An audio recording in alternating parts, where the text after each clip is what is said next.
Welcome to the Jamaica Funk Show with KT on Spreaker.com. Well, I remind. Welcome to the Jamaica Funk Show. I'm your host this evening. I'm KT, and tonight we got a great show for you on this Freelance Tuesday. And on Freelance Tuesday, we interview ordinary people doing extraordinary things in their lives and or their community. And tonight's show, is doing what we say we do. Tonight we are looking at teachers and education. And my guest, Chyrel Moore, who is a 30-year veteran in education, and my other guest, Donna Helton, is a 14-year veteran of education. And they bring a unique way of educating our youngsters. And also I have a PSA that I found on a site called Young Verse. Young Verse actually is a rapper, and he publishes a lot of people's music and rap and stuff of that nature. And I happened to find this PSA on their site. And it is a public service announcement coming from neste-com. And it's done by, the artist is Prince EA. And I hope you guys will like it. It's talking about today's education system and how it's broken and why we may need to fix it.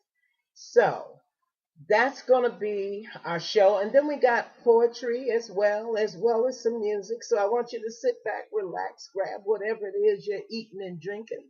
And let's get ready for some show enough. Parents just don't understand. Well, I remind.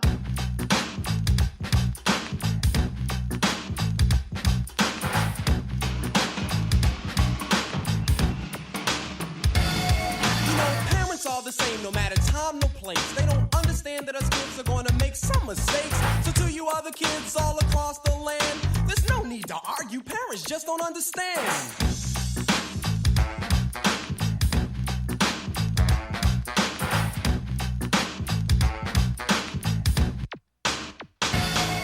I remember one year my mom took me school shopping. It was me, my brother, my mom, my pop, and my little sister all hopped in the car. We headed downtown to the gallery mall. My mom started bugging with the clothes she chose. I didn't say nothing at first, I just turned to my nose. She said, "What's wrong? This shirt costs $20. I said, "Mom, the shirt is plaid with a butterfly collar." The next half hour was the same old thing. My mother buying me clothes from 1963, and then she lost her mind and did the ultimate. I asked her for Adidas and she bought me Zips. I said, "Mom, what are you doing? You ruined my rap." She said, "You're only 16, you don't have a rep yet." I said, "Mom, let's put these clothes back, please." She said, "No, you go to school to learn, not for a fashion show." I said, "This isn't shining out. Come on, Mom, I'm not Bowser. Mom, please put back the bell-bottom Brady Bunch trousers. But if you don't want to, I can live with that. But you gotta put back the double-knit reversible slacks." She wasn't with it, everything stayed the same. Inevitably, the first day of school came. I thought I could get over. I tried to play sick, but my mom said, no way, forget it, there was nothing I could do. I tried to relax, I got dressed up in those ancient artifacts. And when I walked into school, it was just as I thought. The kids were cracking up, laughing at the clothes Mom bought. And those who weren't laughing still had a ball, cause they were pointing and whispering as I walked down the hall. I got home and told my mom how my day went. She said, "If they were laughing, you don't need them, cause they're not good friends." For the next 6 hours, I tried to explain to my mom that I was going to have to go through this about 200 more times. So to you other kids all across the land, there's no need to argue. Parents just don't understand.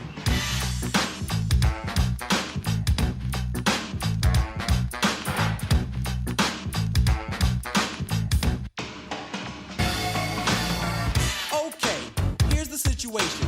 My parents went away on a week's vacation and they left the keys to the brand new Porsche. Will they mind? Well, of course not. I'll just take it for a little spin and maybe show it off to a couple of friends. I'll just cruise it around the neighborhood. Well, maybe I should. Yeah, of course I should.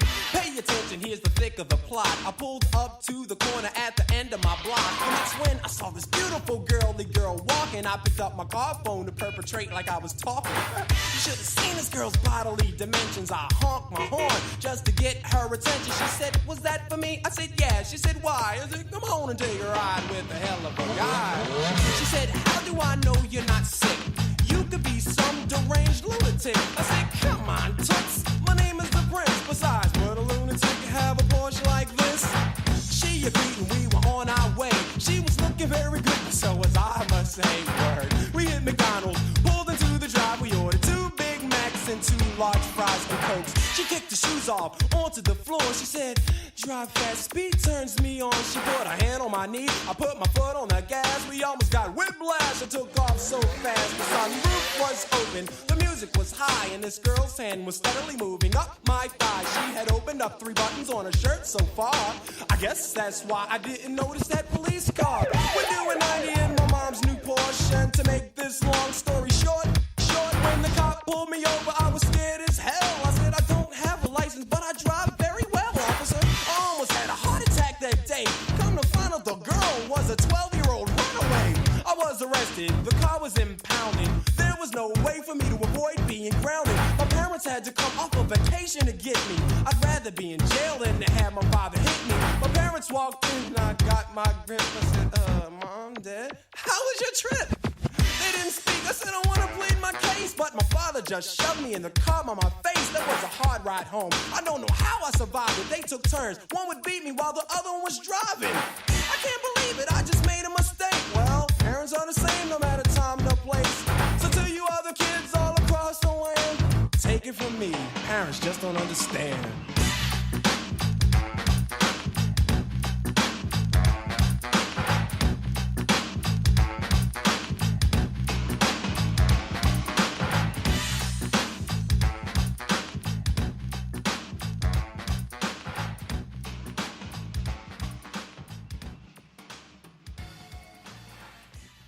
You're listening to the Jamaica Funk Show with KT. Well, I remark. We learned your French. Okay. We learned your English. We learned your Spanish. We learned your Dutch, your Portuguese, your German. You learned our nothing. You called us stupid. That's white privilege. And I'm sure it probably hurts for you to hear those 2 words, kind of like gunshots and explosions from those commissioned to protect you with whisking past your ears. What is white privilege?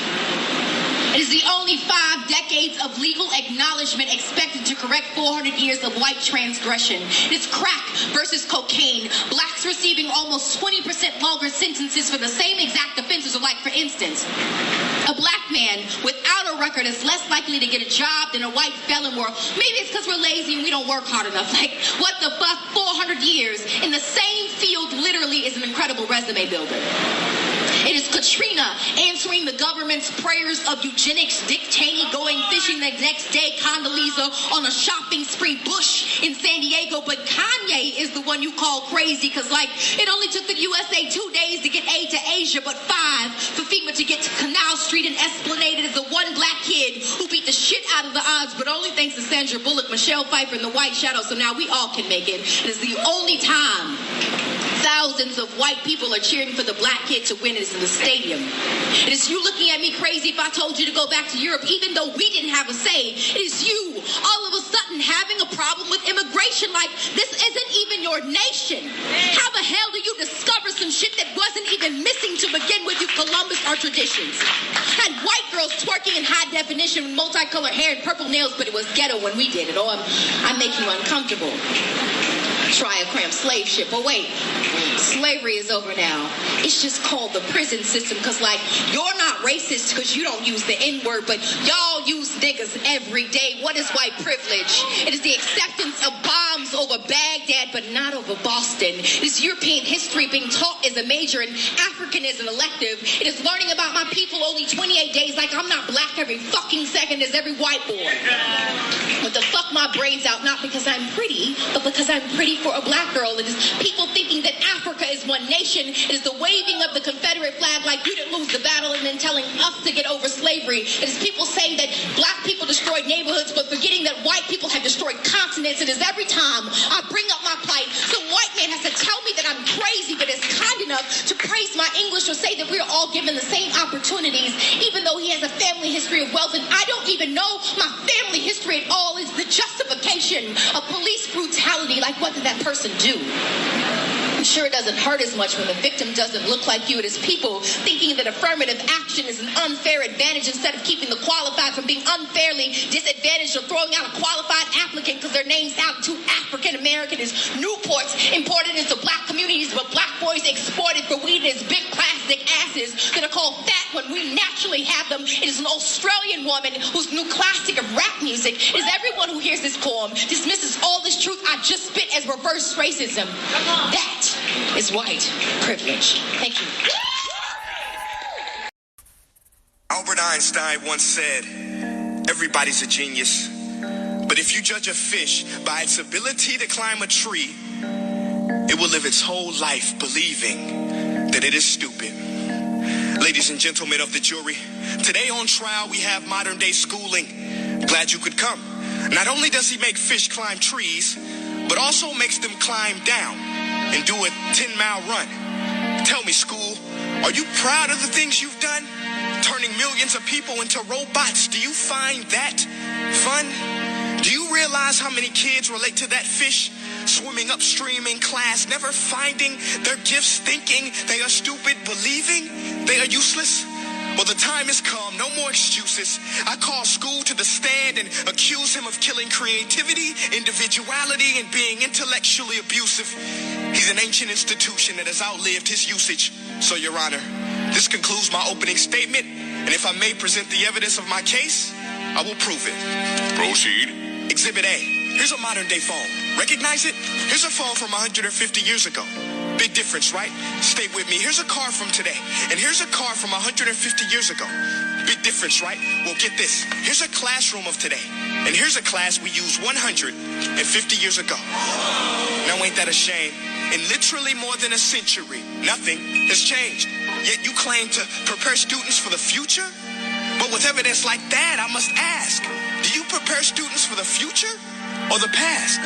I did a background check on you and let the record show that you were made to train people to work in factories, which explains why you put students in straight rows, nice and neat, tell them sit still, raise your hand if you want to speak, give them a short break to eat, and for 8 hours a day, tell them what to think.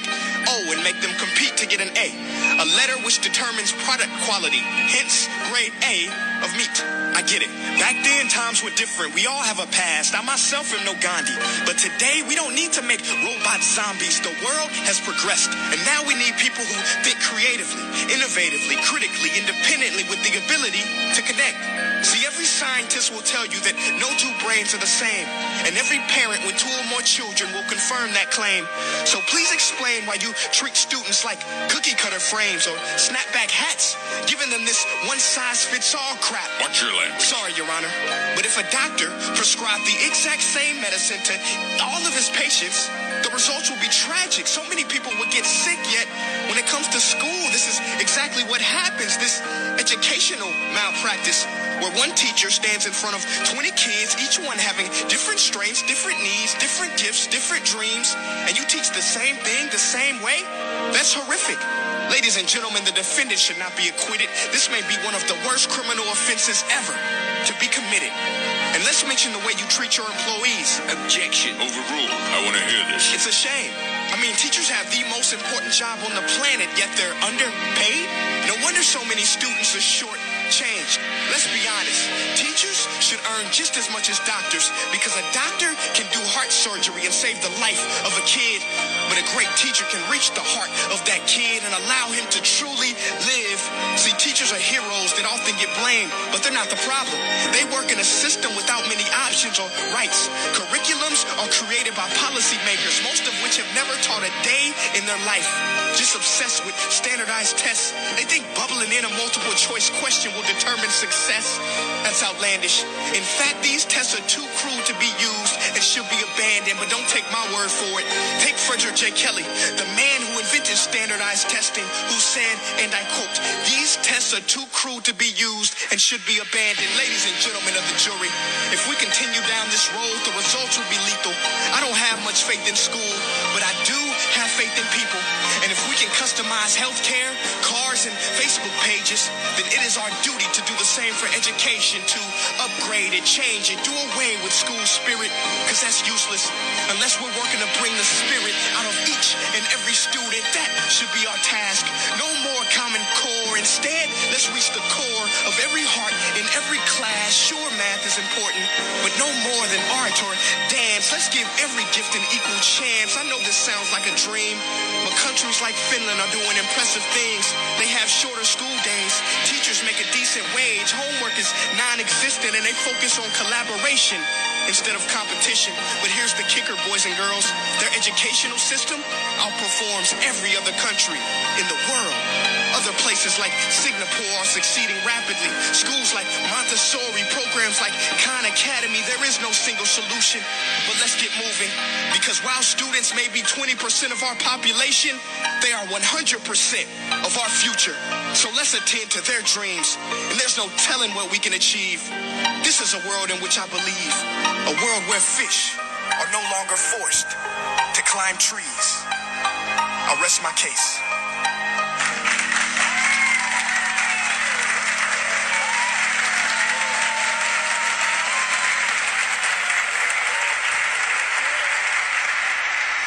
Hey guys, my name is Prince EA, and I want to say thank you so much for watching my video. But now, I want to know what you think. How can we together create a more efficient, effective, and just better future of learning? I want you to visit neste.com/preorder the future and share your thoughts and ideas on the topic.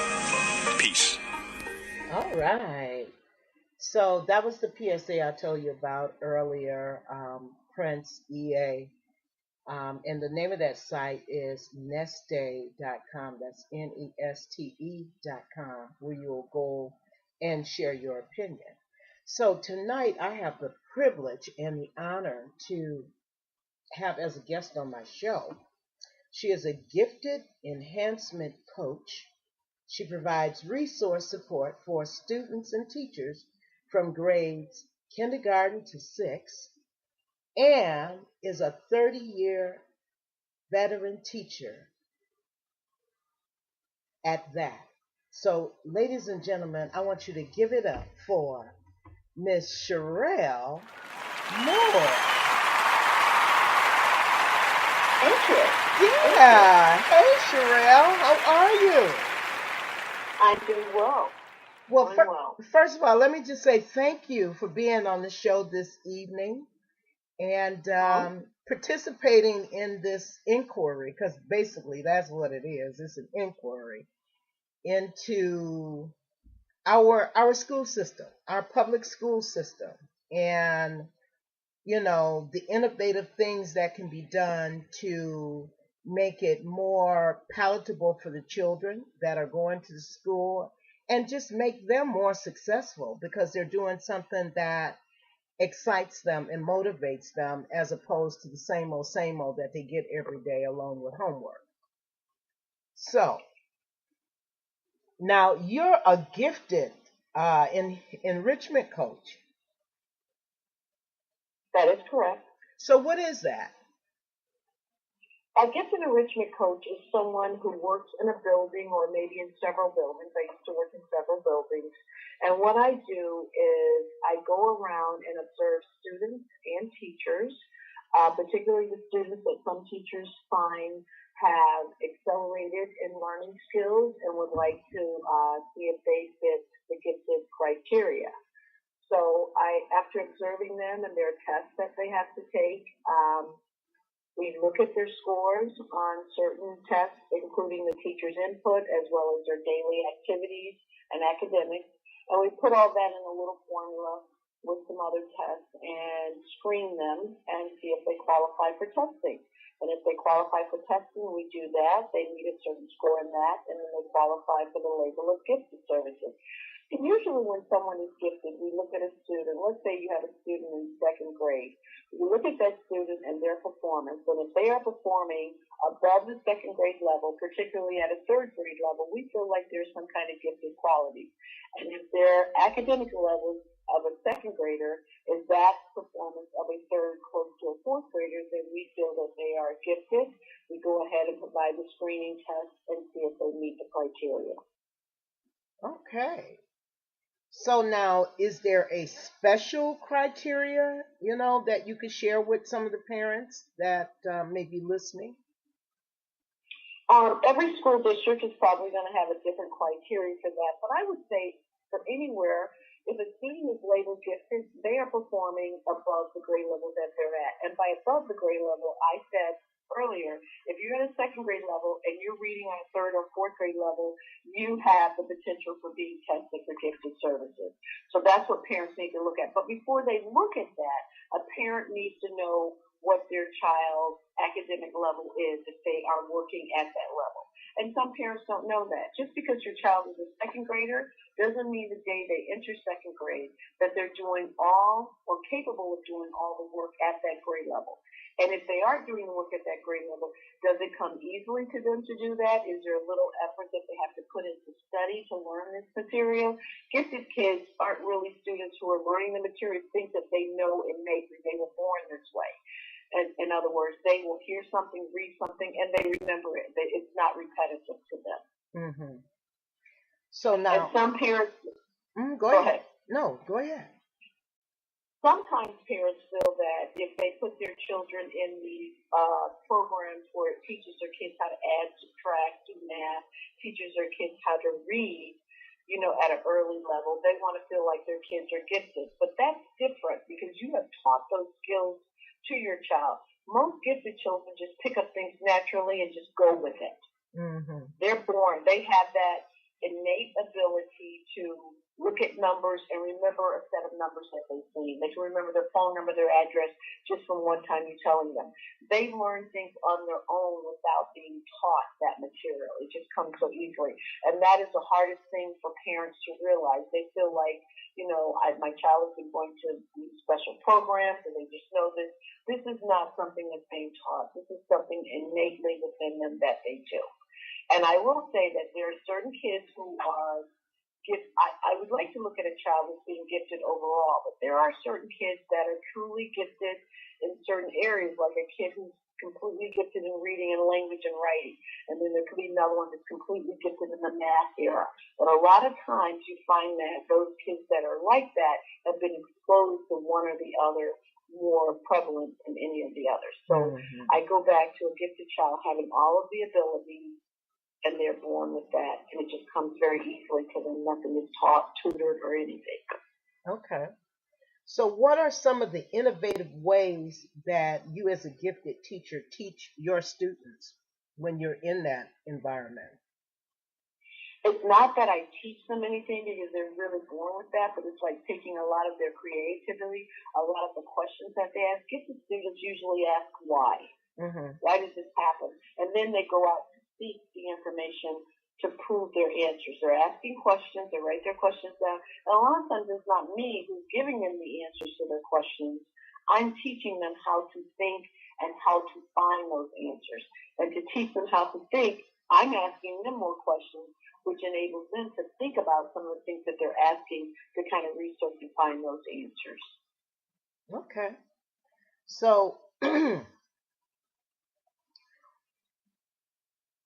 So now tell and another thing, basically gifted kids, you want them to think about their thinking, to think about their learning.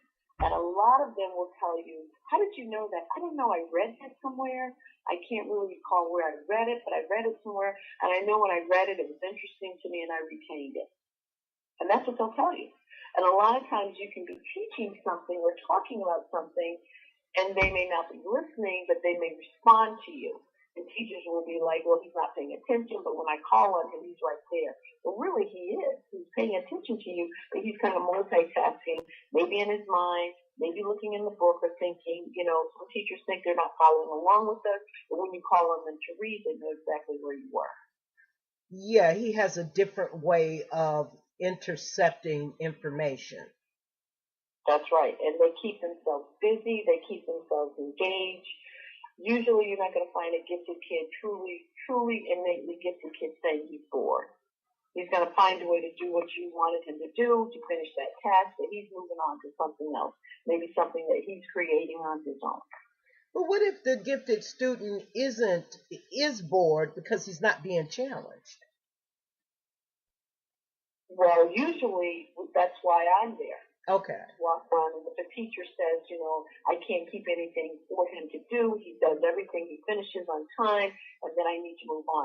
That's when we realize what you're giving him that's on grade level is not enough for him. You've got to take him to another level, and that's when the testing comes in. And at all of those grade levels, we try to, within our schools, to make sure that we have information and learning material that's adapted for all of your students in your classroom. And I'm not saying that it's a one-size-fits-all, but you want to meet the needs of every child in that classroom, because every child in that classroom learns differently. Absolutely. So a teacher has a hard task to make sure she's meeting the needs of all of her students. And that's why we kind of usually group them low, medium, and high, because you want to have something different for everyone. And sometimes we call it a probe, where students do problem-based research on basically anything. They'll go out and find anything that they want to research, and then we'll say, okay, what materials do you need? What books do you need? Here's your folder. Whatever material you come up, you're going to put this together in a project. And sometimes that project could be a month long, maybe it's 2 months long, but at the end, they're going to share with you their overall project for information, and we kind of call that a probe. Primary research on basically anything. So they're researching new information and sharing it with you. Now, you are part of the Illinois School District, correct? Yes, I'm in the state of Illinois. Okay. In the public school. Okay, but you're not a part of Chicago CPD, Chicago Public Schools. Mm-hmm. Okay. So, over the years of your teaching, have there been students that you especially remember? And has there been a student that has gone on to do something that you're especially proud of? Basically, all of them. I remember working my first year when we moved here from Florida at one of my schools and teaching a student there. She was truly gifted. She had a terrible penmanship. And just looking at her, but she was very, very bright. Looking at her report card, she penmanship, at those days we gave a grade. And Lauren got an N in penmanship. But then again, we went along and worked it through and satisfactory, and there was excellence. And at the end of the year, it was time for Lauren, to look at your students, and you had to average their grades and your top students. Their name was going to go on a plaque for having straight A's all year. And when I looked back, I had chosen Lauren, but I looked back at Lauren's report card and I said, Lauren, this N and penmanship would keep her from having her name on that plaque for straight A's. And being the teacher that I was, I thought about it and thought about it. I went back and I changed that N to an S, because that penmanship at the beginning of the year was not enough that I felt as an educator to keep a student who had done excellent progress all through the year. And then I thought about it. I said, I go to the doctor, I get prescriptions all the time. Terrible penmanship on those little sheets that they give you. But somehow you can read it and you know what it says. And at that time, computers were just coming out. And I'm like, handwriting is going to be something of the past. Yeah. It'll be something that everybody should be taught how to do. But why should I let this penmanship keep her off of that plaque for straight A? Yeah. And her name was on that plaque.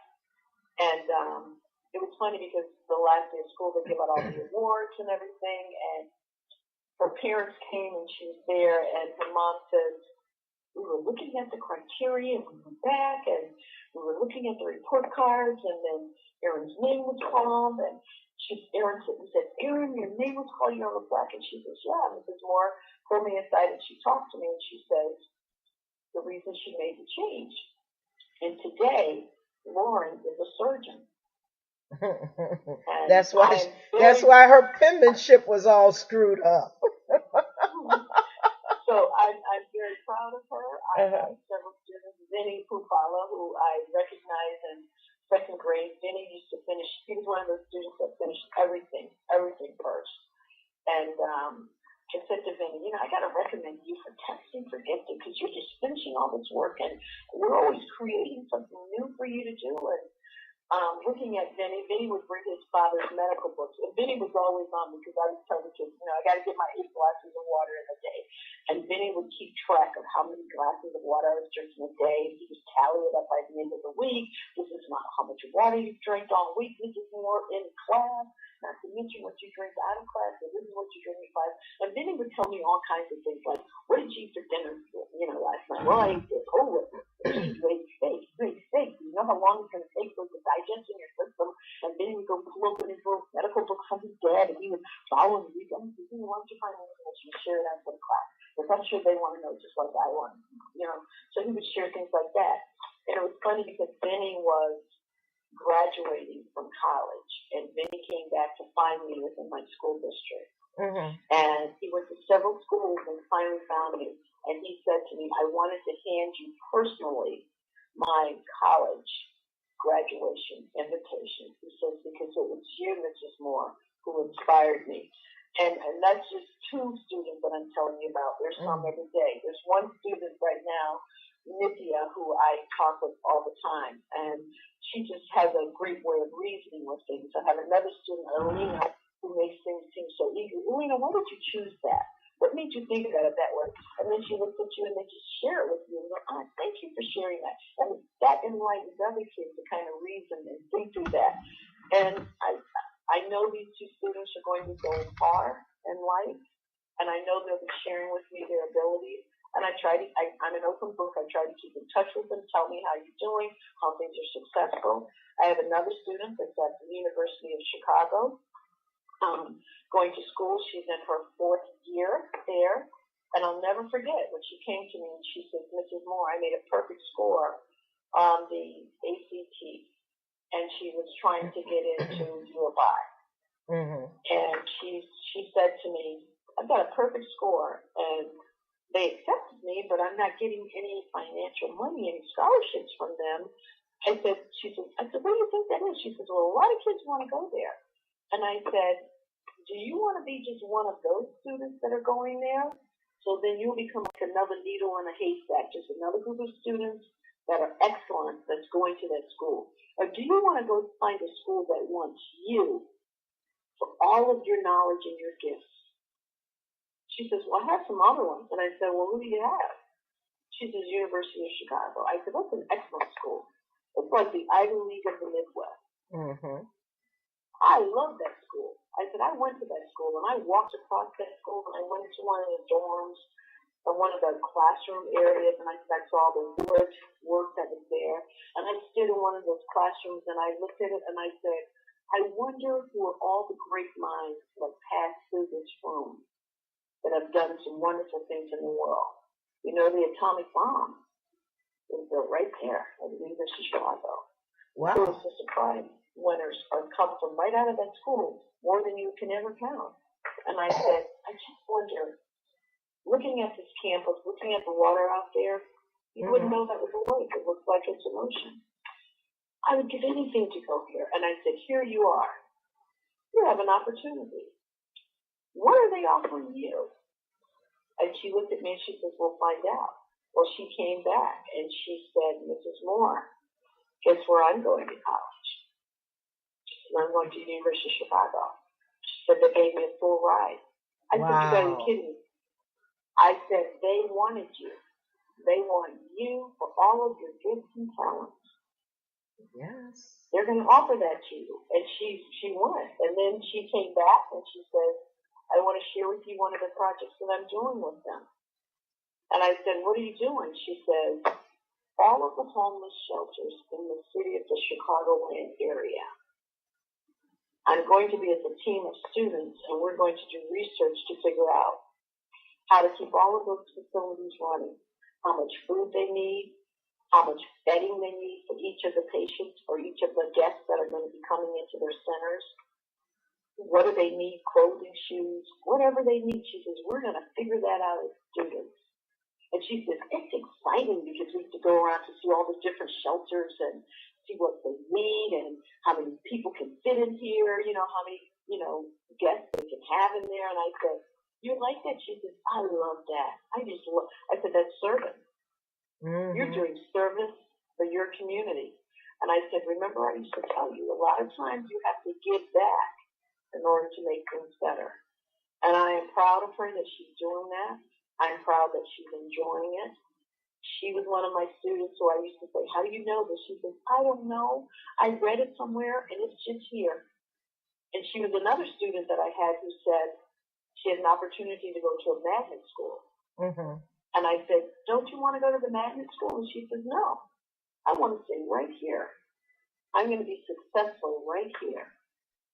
Wow. And that speaks a lot about who you are as an instructor, a coach, someone who's guiding her. Now, let's just kind of switch lanes a little bit.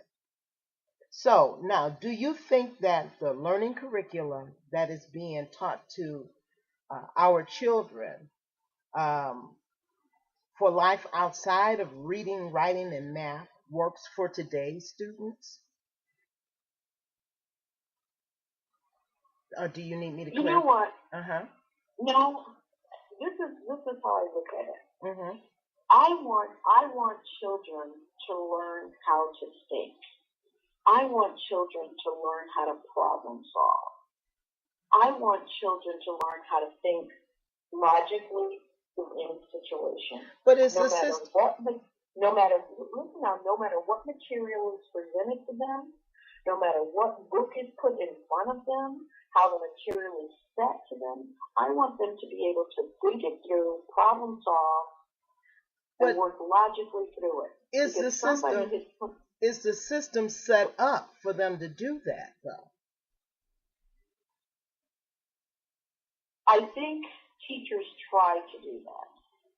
I really do. I think teachers try to teach them, but I don't think they have enough time. I think teachers are being forced to get through material, and if kids get it, they get it. If they don't, they don't. It's kind of like a spiraling effect. It's going to come back. It's going to come back. And along the way, we lost some of that longevity of spending time with kids. I go back, right now, I'm working with a group of students. I go back to the fact of, at certain age levels, we have to learn certain things. They have to be taught. Other kids learn them and move on to the next, which puts them in a higher bracket. But let's say when you come to third grade, when you get to third grade, and by the way, third grade and fifth grade are two of your hardest grades in elementary school. But when you get to third grade, you should know how to add and subtract any fact. No matter what numbers are given you should be able to add those and subtract those numbers without using your fingers, without using markers on a piece of paper. By third grade, you should be able to do that. Also, third grade is where you're introduced to multiplication, which is a repeated addition. That is the grade that you need to know all of that. No ifs, ands, or buts. You need to know you need to know your multiplication facts. That's a given. But many of our third graders today don't know that. It's introduced in their math books at that time. Well, but given the fact that a lot of teachers have classrooms with upwards of 30 students, some even higher in some of the Illinois schools, especially Chicago public schools, isn't that kind of being unreasonable with the teacher themselves, being able to give one-on-one time to those students in their class that are really needy? It's going to take everybody's part. The teachers there with those kids 6.5 hours a day. I'm not an advocate of homework at all. I'm an advocate of doing as much as you can do when you have them there, because nowadays when kids go home, there's other things that's involved. Some kids have to take care of the siblings. Some kids have to do chores. Some kids are in every extracurricular activity they have out in the suburbs. So I'm not an advocate of homework. I think it needs to be done at school. But here's one thing I do know. If you have a conference with the parent, which you should meet with them twice a year, if that child is having difficulty learning these things, and I'm not going to say having a class of 36 is easy for you to do. I know it's not easy to do. But I still think we need to get together, we need to think about this, and we need to focus this. I still think that teaching has to go on in that classroom. I still think as a teacher, I need to evaluate my students, all 36 of them, every single day.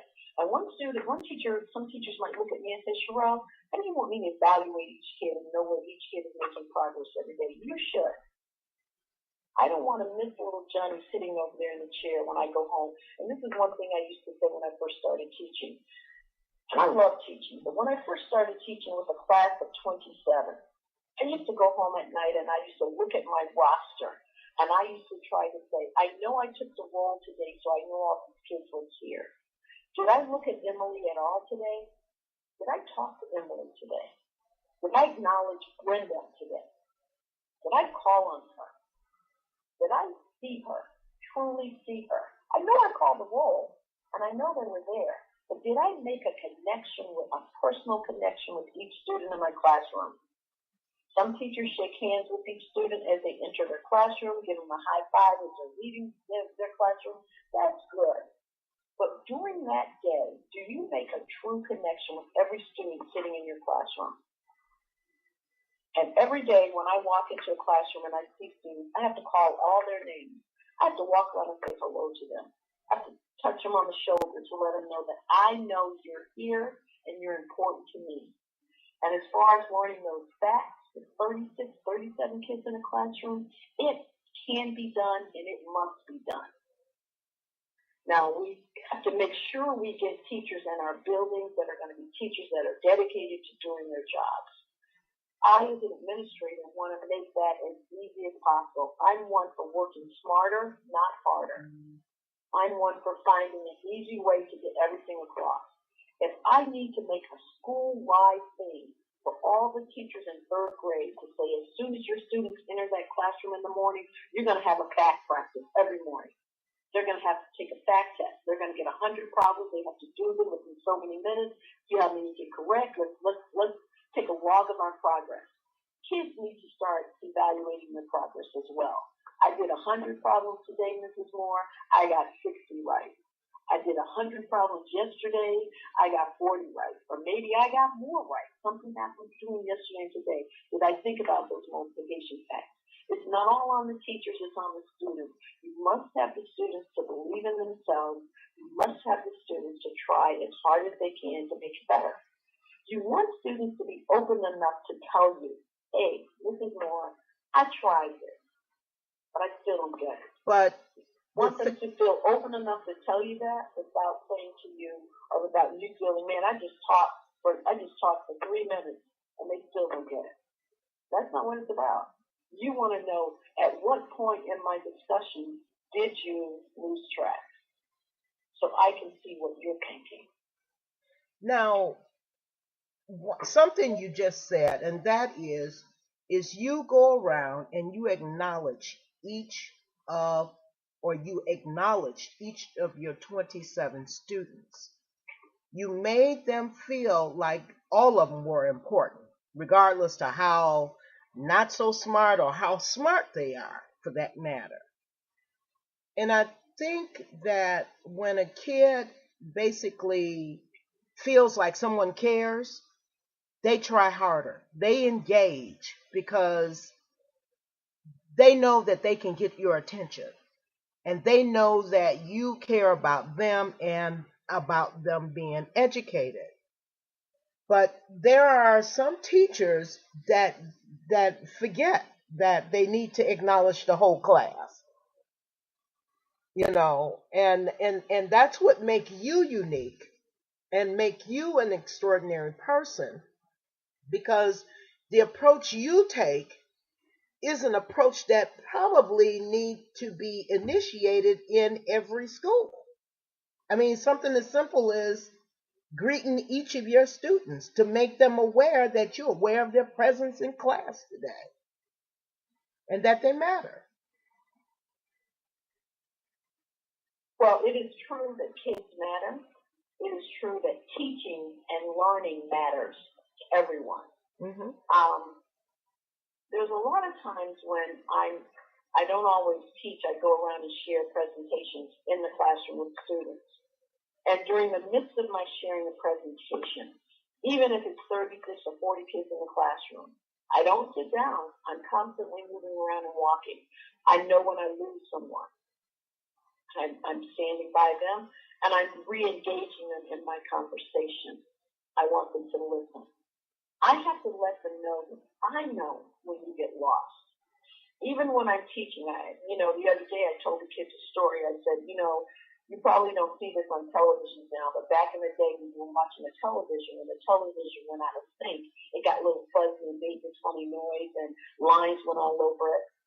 That's what happens when I look at you and I know I've lost you. I've got to go readjust the TV to get it right. I've got to go connect with each of those students to get them back on track with me in my discussion. I've got to call them up to the board. I don't want them to be nervous or scared of dropping the marker or think that I'm going to put them on the spot. I'm not going to put you on the spot when you're on the board. I'm going to help you. I'm going to guide you through the process. I'm going to ask other people out there in the audience to help us move through this problem, move through this answer on the board. When we do things partners, we're going to turn and talk. We're going to share with each other why you came up with that answer. How did you know that was the correct answer? What proof do you have? If someone doesn't get it, and they're going to be able to ask you questions, well, how did you know that was 12? What made you think that was 12? I want them to ask all of these engaging questions of each other. And that's how we learn. And they become a little community.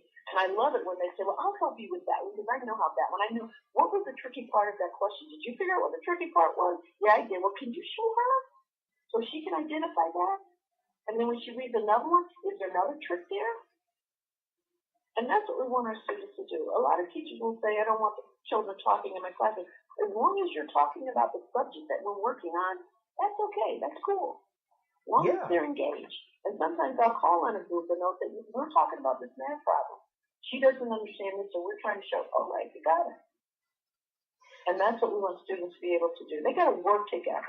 Yeah, and I agree with that. That's actually a very innovative approach, basically because, kids have various learning styles. They don't all learn the same way. As you said earlier, it is not a one-size-fits-all. And sometimes it takes that other student to be able to explain it to that other student in such a way that maybe you, the instructor or the teacher or the coach, can't deliver for that. And let me share this with you. Because somebody out there might be listening and might say, but my child is gifted. I don't want my child being held back to help somebody else who doesn't know something. Everybody can learn from everybody. And your child is not sitting there, not being engaged, not being able to strengthen his learning and move to a higher level. Because within a gifted structure of a classroom, and a lot of kids, I have that. I have a whole complete gifted structure of group of students that come to me.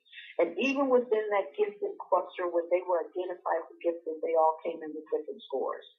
Some of them were at the lower end. They just barely made it in by 1 point, but they're labeled gifted. Some of them scores are so high, man, they're like, man, that IQ is really high. What are they doing here? They need to be in a magnet school.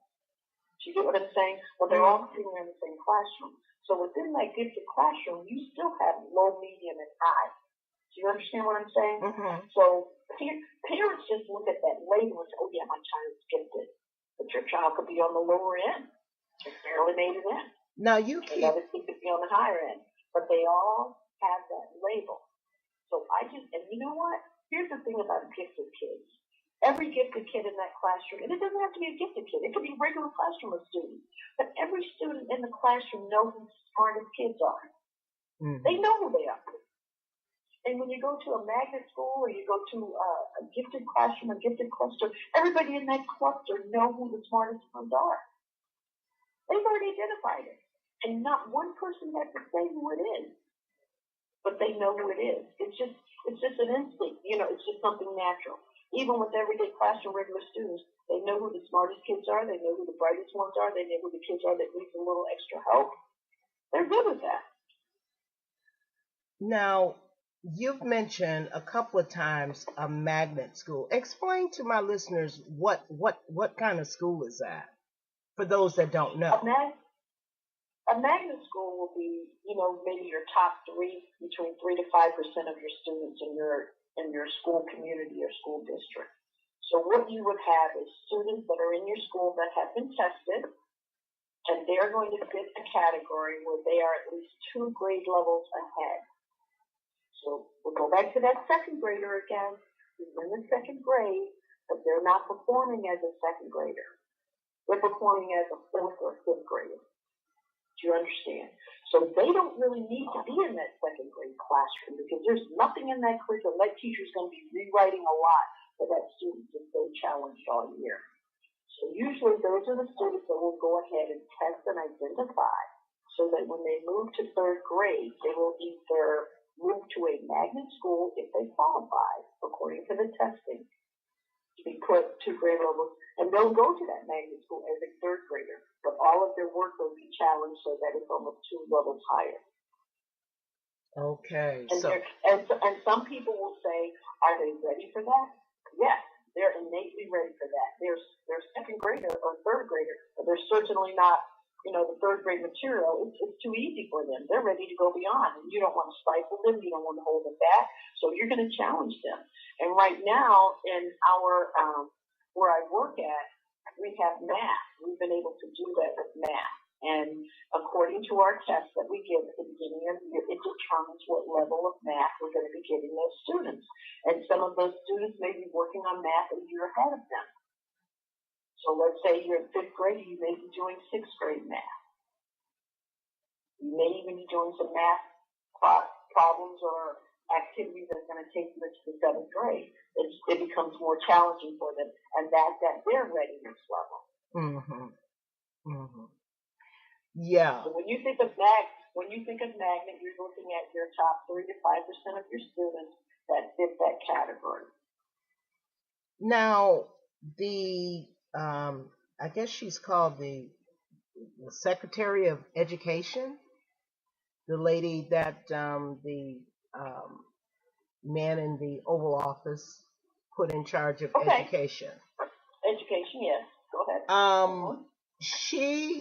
My understanding that she is an advocate of the voucher system.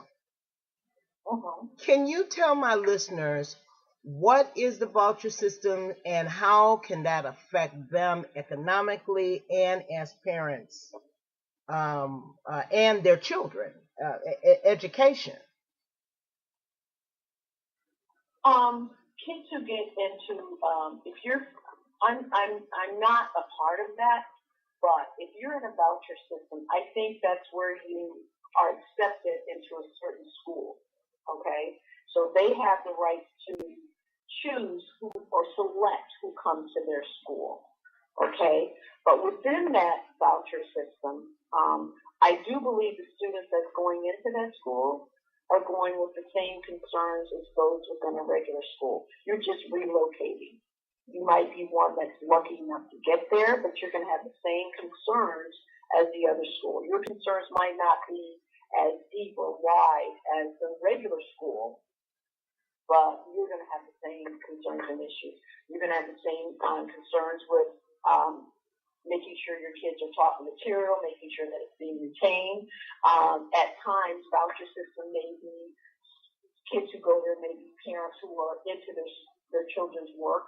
Like it may be different when you're in the voucher system. There may be certain things that come home. Parents are like questioning, what did you do today? What did you learn today?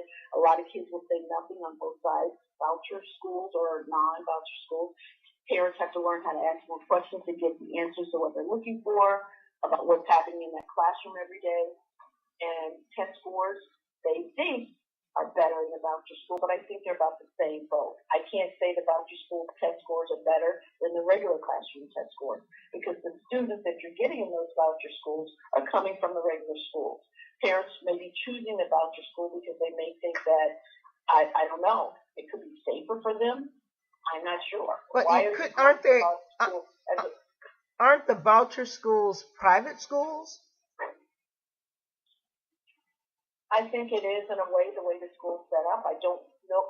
I'm not the one to ask about voucher schools. I don't know very much about it. Mm-hmm. I don't even know if you're paying for your kids to go to voucher school. Yeah, actually, what I've read is you do pay. You pay. They give you a certain allotment of money, and to my understanding, it is 50% of whatever the cost of education to be educated in that particular school. And the parent is responsible for paying the balance of whatever's owed that the voucher didn't cover. Okay.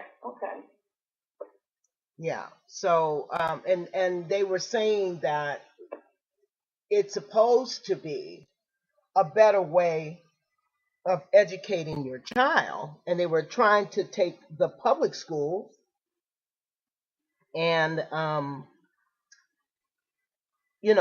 take away public school and turn the whole educational system into a voucher. This would be my question to a parent that's going to a school like that. Mm-hmm. Why are you taking your child out of the public school to put them there? Is there something missing in the public school? Is the curriculum not the curriculum that you think should be taught in the public school? Is it not a safe environment for your kid to be there at the school? Do you feel that the teachers are not giving enough support to the children at the school? Why are you moving your kids? And if that is the case, why aren't you going back to the principal or to the superintendent or to the board to find out what's happening in that school that you are deciding now to go to a voucher school to pay? Yeah. That would be my question I would be asking the parents. Yeah. But you know what? Parents are going to do whatever they feel is necessary for their child's education. I am not knocking voucher schools if that's a route that they want to take. Mm-hmm. That's fine. There are families that go to religious schools, they choose to go for that. Mm-hmm. Maybe that was the way they were raised. It's all education. And whether you're in a voucher school or in a public school, it's all about the teaching and learning. It's always about the teaching and learning. So now tell me. Go ahead. If you owned your own school, this is your school and you get to do whatever you want, teach however you want, just as long as you, meet the standards of the Board of Education or whoever standards you have to meet. What kind of courses, what kind of classes would you teach and why? Wow. I would have a yoga session every morning in my school, every day. Why? At the beginning of the day, because I want to get the mind in preparation for learning. I want to get the mind, body, soul, and spirit in preparation for learning. I want a relaxed atmosphere. I would like to have yoga at the beginning of the day for every student in my classroom, even if it's for 5 or 10 minutes. I feel like that's a start in the right direction. No kid would ever come to my school hungry. I know there's lots of allergies going on. We take care of that, but there would be something there for everyone.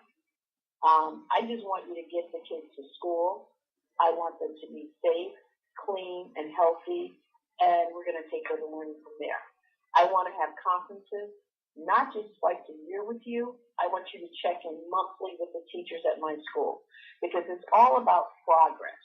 We have a conference, we have teacher conferences maybe twice a year. I think that's too little.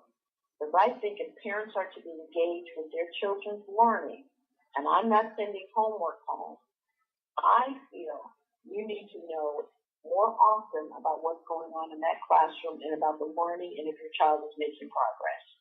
I want every parent to know what their child's ability is. I want them to know if there's progress being made. I don't want a child to be stuck in a classroom from kindergarten and we just realize that he has a learning problem in 4th grade. I know we have a time limit that we need to wait with a student because you have to do observations, you have to observe them, whatever. If we're doing this, if we're connecting with each other monthly, and we're talking about the progress that's happening with each of those kids in the classroom, we're going to know along the way if we're making progress. Every day when a kid leaves my session, and today they were funny because when I walked out of the room, they said, how did I do today? What's my grade score today? Am I an 8? Would I have A students, B students, C? And I always tell the kids, we don't have D's and F's. If it's a D and F, that means you walked into that room and you didn't say one thing, you didn't participate, you weren't engaging, we didn't acknowledge you, you didn't acknowledge us, you didn't participate. You are not a D or F student when you walk in this door. So when they leave, they're looking for me, and they will say to me, I will say, what grade do you think you have today? What's your rating today? Are you an A, B, or C? And I'll have those cards on A, B, or C, and they'll point to it, and they'll look at me, and I'll say, I agree. Sometimes they'll look and they'll phrase it, and we're always harder on ourselves, and they may grade themselves low. And I said, why do you think you were dead? And she'll tell me, and I said, no, but you came back. The second half of the classroom, you came in, you were sparked, and you were flying. And this is where you are. And they look and smile. Every day they look for their rating. They know they're making progress. When we have a test, they look at a test and the kids say, oh my God, look at all these problems on here. There's 22 questions on here, and it's about math. I said, we're going to take one at a time. We may not finish all the tests today. We can finish it tomorrow. We're all separated. Here's the board. This is problem number 1. We've done this all week. What do you think we have to do here? The kids look at me and they show me your work on your paper. They start showing it. You got it. Let's go to the second one. And then they look at me and they say, this is easy. But if you sit there and let them do it by themselves, they're totally lost. They're afraid to write anything on the paper. Their thought process gets all tangled. And I can look at a kid and I can say, you know what? I know where you got those multiples wrong and you got the factors wrong. I know what you did. Come back. Let's see. What are the multiples? What do you think I mean by that? And they start writing it out. What do you think I mean by factors? They start writing out. That's it. And then they go, oh my God. Well, you know how I got it confused? I said, I know how you got it confused. I was also in 3rd grade. You know what I'm talking about? I got to make them know that I am part of them. And they're not doing anything or thinking anything or behaving in any way differently than anybody else. One little girl said to me, she says, Mrs. Moore, I had to have oral surgery, so I was gone from school. She says, and I wasn't practicing on my facts at home. And she said, I'm a little off. I said, that's okay. It's going to take us a couple of days, but we'll get back on the right track. I said, you got off the path. We got to pull you back on the path, and you got to keep walking with us. She's back. And she said that the other day. She said, I got it now. I'm back. I said, you're back on track. That's what we got to do. We just got to keep you on track. We just got to keep motivating them, making them feel special, making them know they're important, making kids know that they're capable of learning. And everyone in that room is capable of learning. It sounds like to me that you would have smaller class sizes. It also sounds like you would have interactive classes with all the students interacting. Whether or not if it's a one-on-one with you or just in general interacting with each other in class. Are there? Well, I can't say that it's going to be smaller class sizes. That depends on how many students I would have in my school. Certainly, smaller class sizes always work, but it's not being realistic unless you have enough teachers to cover that. Okay. And for kids who need intense, and I call it intense doses of learning. And let's say a kid would come to my school and they're in 3rd grade and they're just not ready for the 3rd grade material. That's a student that's going to need some intense teaching, And I got to give it to him. We call it prevention. I got to give it to him. He's got to get prevention. He's got to do it all day long. He's got to get dosage shots all day long with academics. for whatever he needs that he's weak on to strengthen him. He may not be in that intense intervention program forever, because my intention is for kids to move out. Mm-hmm. And that's what would have to be done. And it's hard. It's practice. We always say practice makes perfect, but you got to have perfect practice to be perfect. You got to practice often. And it's got to be done perfectly. And it's got to be a regimen. And you just got to do it. There's certain things in life, you just do it. Now, breathing. I remember some time ago I was talking to you, and we were talking about your students. And one of the subjects you were teaching, because this is the reason why I asked the other question, I remember you telling me about you teaching the kids how to play chess, which is totally abnormal for the average teacher. That's not a course that's taught in school. And I get that chess is the game of life, and I think it's something that should be taught because it gives kids direction. It teaches them critical thinking. It teaches them how to think ahead or how to dissect stuff. So go ahead. So why did you teach chess? What made that something that you wanted to do? Because chess was something that you learn the name of all the pieces and you learn which direction they move. And once the game starts, there's always a strategy of how to take down somebody else's king, or to grab their queen, or to get yours back. Or there's all these little methods of switching pieces around on the board, and I thought it was just interesting. And I don't have all the answers for it. I know how it works, and I play it with the kids, and we try to find solutions. But chess was something that I thought would teach kids not just how to make the move one move at a time. You were strategically planning, if I move here, he's going to move there, then I'm going to do something else on the board. You were thinking all kinds of moves, not just 1, 2, or 3 moves. You've got like 6 different moves that you could do that would cause a reaction from your opponent. And it's how you strategically set your men up on the board as you move. And I loved it because I tell the kids, you've got a kingdom. That kingdom is you. You're going to do everything you can to protect yourself from the outside forces. So when you're playing chess on that board and you're moving your men to capture different pieces, that's you. You don't want to get taken down. And you want to be strategic about your moves. When you move a piece, you put your hand on that piece and you hold it and you look all around to see what could happen to take your piece. And if you want somebody to take your piece, is that going to cause a reaction, or you're going to go back and be able to take 1 or 2 more of their pieces? Before you give up something, you make sure you can get something that's even more powerful. We went to talk about how each piece has a value point. You don't want to lose your value for someone else. And that's one of the things that we talk about. And that's why we teach that. And the kids argue about their pieces, and it's a quiet game, and you got to really think and concentrate.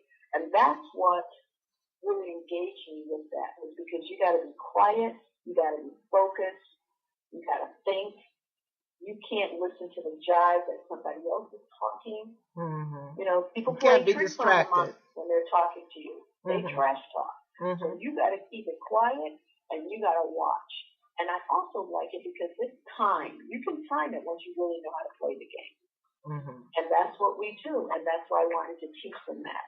Because in life, I look at it as if, I tell the kids, we look at it as a baseball game. I'm at home plate when I was born. My mom sent me off to school, kindergarten. I'm going to first base. They listen to me and they go, Mrs. Moore, you're saying life is like playing a baseball game, running around those bases. Yeah, I'm at third base now. They said, Mrs. Moore, yeah, I said, I'm gonna be at third base a long time. I don't plan to get home yet. When I get back home, that means I'm through with life.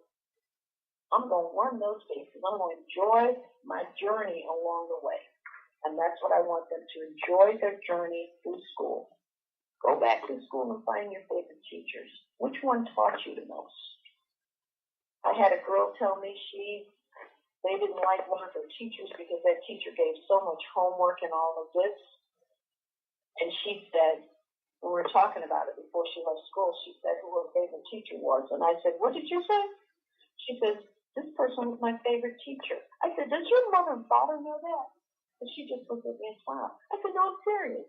Does your mother and father know that? She says, no. I said, you need to go home tonight at dinner table and you need to tell them. And you need to tell them why she's your favorite teacher. You need to tell them just what you told me.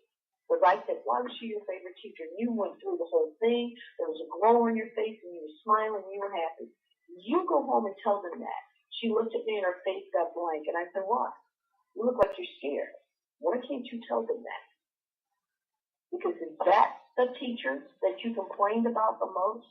Is that the teacher that your mother wrote letters about? Complained about what you said to them? That you convinced them? And she looked at me and she started smiling. I said, do it. It would clear your conscience. Do it. And then let that teacher know that she was your favorite. And tell her why she was your favorite. I said, do that. It'll clear your conscience. Because I said, right now, I do believe she was your favorite teacher. But I remember the days. And I said, on the days when you complained about the homework, I said, do you remember when you said you were up in your room, you're supposed to be doing homework, but yet you were making those rubber band bracelets? You know, we used to make the rubber band bracelets and the signs years back. She said, yeah. And then I got down to dinner table and my mom said I should be through with my homework, and I wasn't. And she wrote a letter to the teacher that it shouldn't take 2 hours for anybody to do their homework because it's ridiculous. My daughter's not going to do this, blah, blah, blah. And I was crying. I said, why were you crying? She said, because I hadn't done my homework and I was supposed to be doing it, but I was up there doing something else. But you couldn't tell your mom that. No, I couldn't tell my mom. So you got the teacher in trouble. I said, okay. And that's why I say to parents now when I go to a conference, 2 sides to every story. Always. The truth is always somewhere in the middle. Yeah, it's 3 sides. I'm not saying your child is not telling the truth, right. But I'm not sure they're telling you everything, you know? Yeah. Or telling you it the way it actually happened and not the way that they think you want to hear it. So it'll benefit them. Yeah, that is so true. Yeah. And I think that's one of the things that probably should be taught in school, which is integrity, because that's one of the things that I unfortunately does not. But integrity comes if you have an open atmosphere and let the kids know that, this is an open classroom. Nothing's off limits except calling people names and using curse words. But you have kids to open up and feel comfortable. Like the kids had homework one day and they came back and the kid said, she went to Mexico for a break. And she came back and she says, Mrs. Moore, I'm going for Christmas and I'm going to be over there for a month. So I won't get back till like the second week of January. So she comes back and she walks into the class and she says, everybody's going to be mad at me. And the teacher's like, why do you say that, sweetheart? She says, oh, I hate to tell you. And she says, no, come on, tell me. And she says, no, I can't.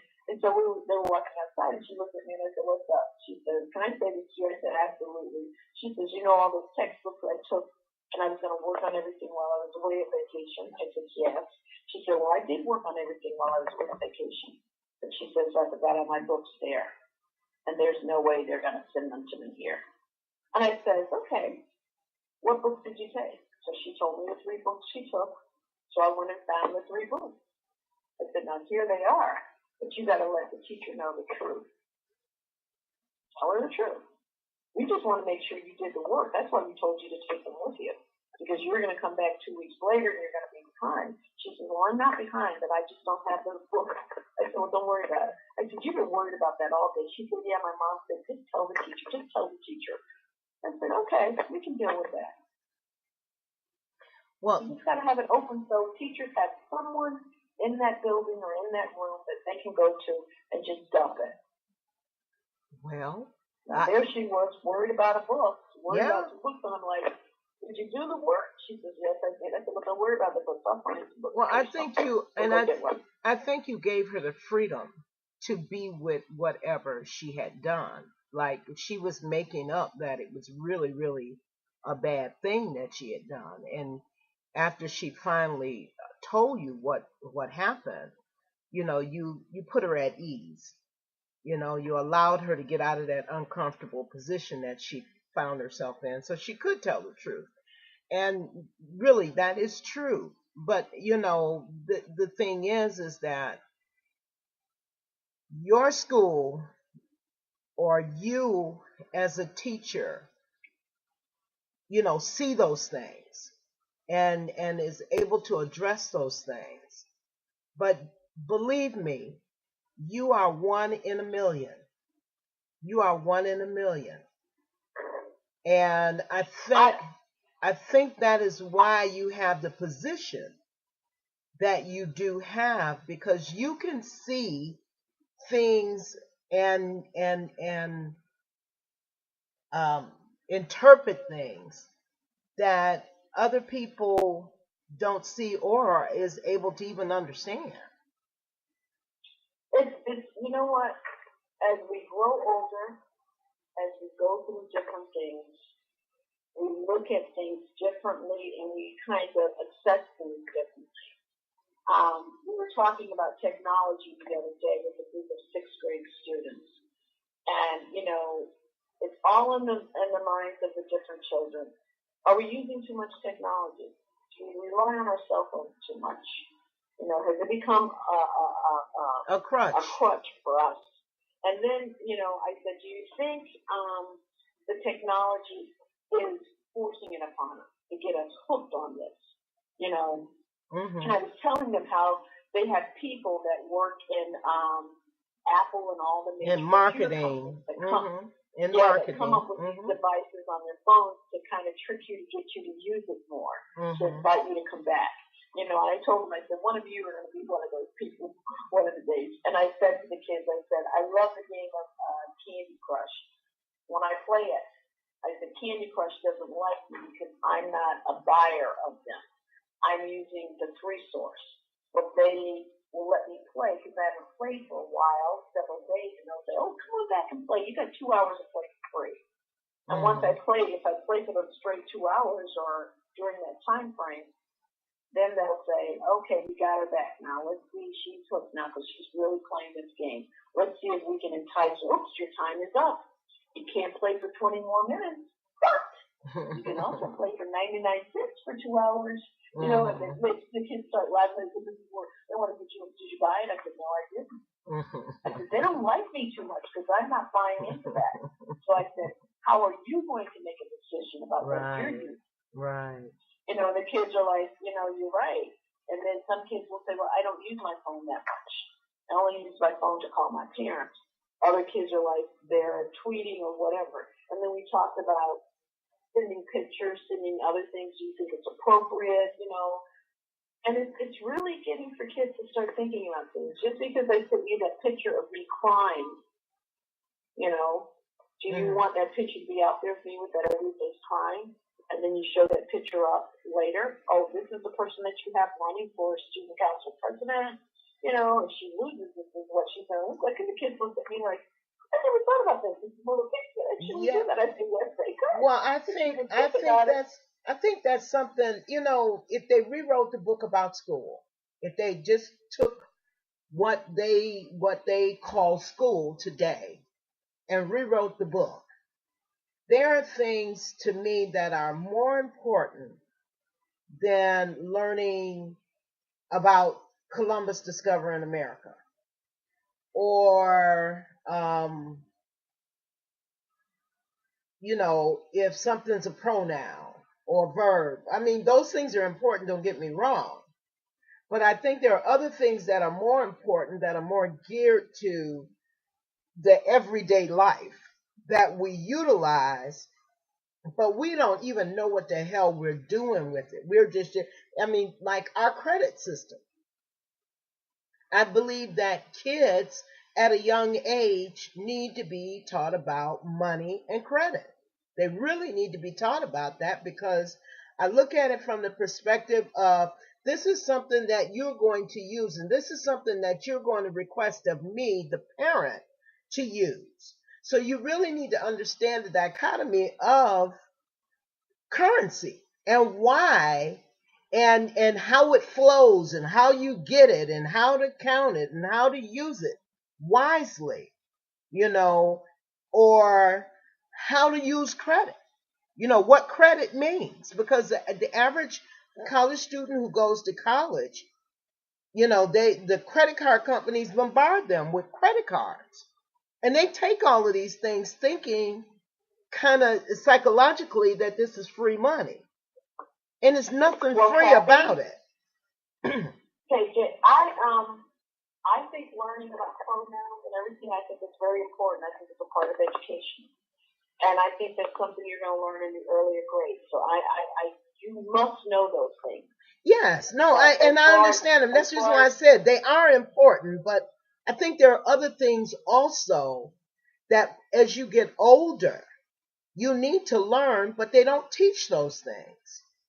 Well, they do in high school. They do. They teach about check writing.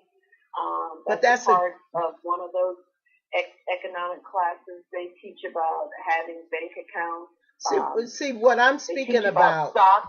They teach about stocks. What I'm speaking about is basically when you go out and get a credit card, the average individual, and these are adults, don't even know where the limits are that will cause their credit rating to drop.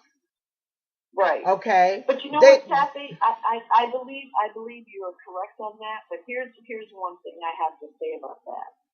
That comes back with parenting as well as education and the schooling. And as a parent, I have to sit down with my children and I have to let them know. Let's say you get a credit card for $500. They're loaning you $500.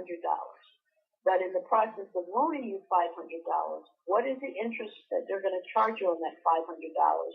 And not just on the total, they're going to charge you each month that you have that money. And each month, as they're charging you that interest, it's going to keep building and keep building. So at some point you look at like, well, maybe I won't be able to pay this off. Well, but there's another aspect of it, though. There's another aspect of a credit card. And that is, so the bank said you have a $500 credit limit, okay? But what you don't know is that if you spend $250 of that $500 credit limit and don't pay it down, then your credit score begins to drop. Whenever you use... That's what I'm saying, Kathy. We have to let the kids know that there's no free money. And the penalty for borrowing that money and the interest rate that they're going to charge you daily on that money, even if you have spent $250 of it, it's going to be very high. It's going to be so high that you can't pay it. So why do you need the $500 credit card if you don't have the cash on hand? You don't need it. Or if you cannot pay that bill at the end of the month. But here's the thing. You speak about parents. At the end of the month. No, paying that bill at the end of the month depends on how much you pay of it. If you pay the bill, you pay the bill in full, all I'm saying is you got to understand that you're winning when you pay your bill every month in full. But if you only pay the minimum amount, you lose. Because what may have cost $10 is now going to cost you $100 in interest. You're right. And so basically... But that's something that parents have to work with. Well, actually, but parents... See, that's the issue.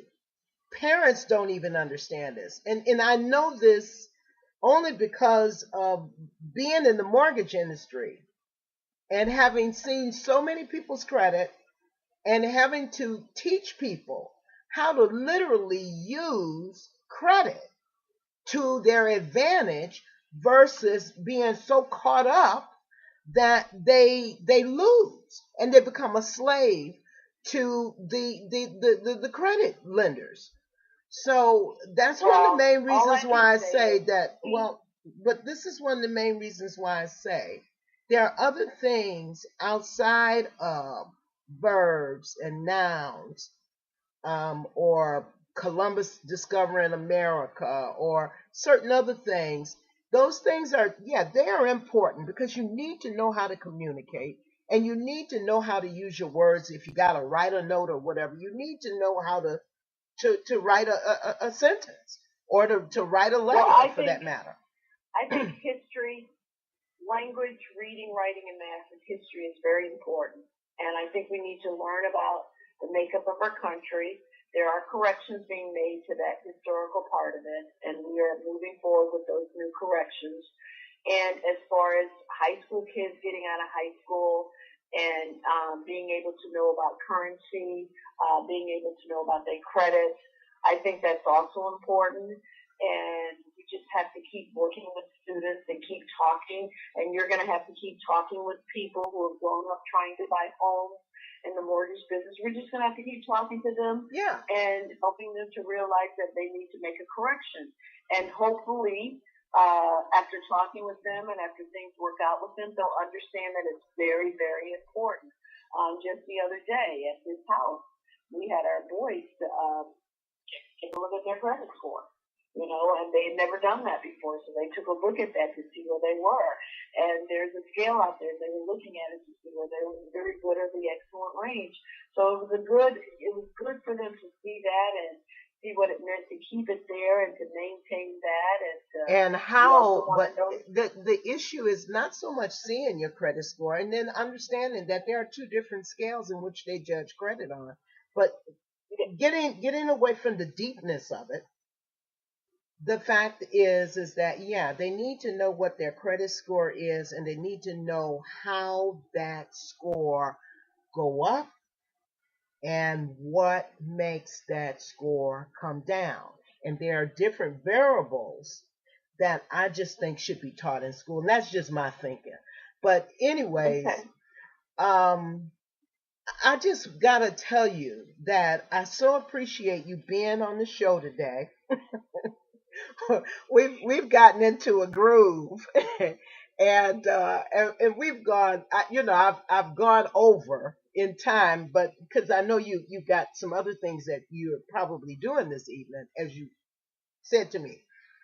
But I just want to say thank you so much for coming on today and sharing your knowledge and your ideas in terms of education. And I hope that the parents that are listening or that will listen to the show will be able to get something, some nugget of gold that you've shared with us. And I so appreciate you, Chyrel.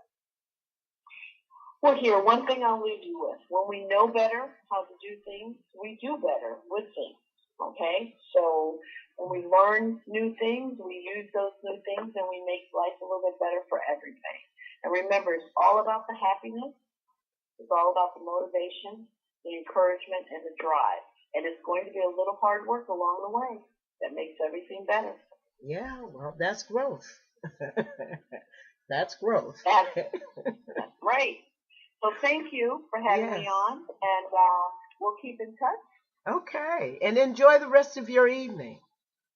I sure will. Thank you so much. You're welcome. And thank you for your audience for listening. Well, they appreciate you, and I know I appreciate you, so thank you so much. Thank you. Okay, good night. So, ladies and gentlemen, that was Miss Chyrel Moore. She's an educator. She's a gifted enrichment coach, and she was sharing with us her views on education. So we're going to pick up a couple of songs and play some poetry and whatever, and pretty soon we'll be talking with Miss Donna Helton Taylor. So hang in there for a moment. We'll be right back.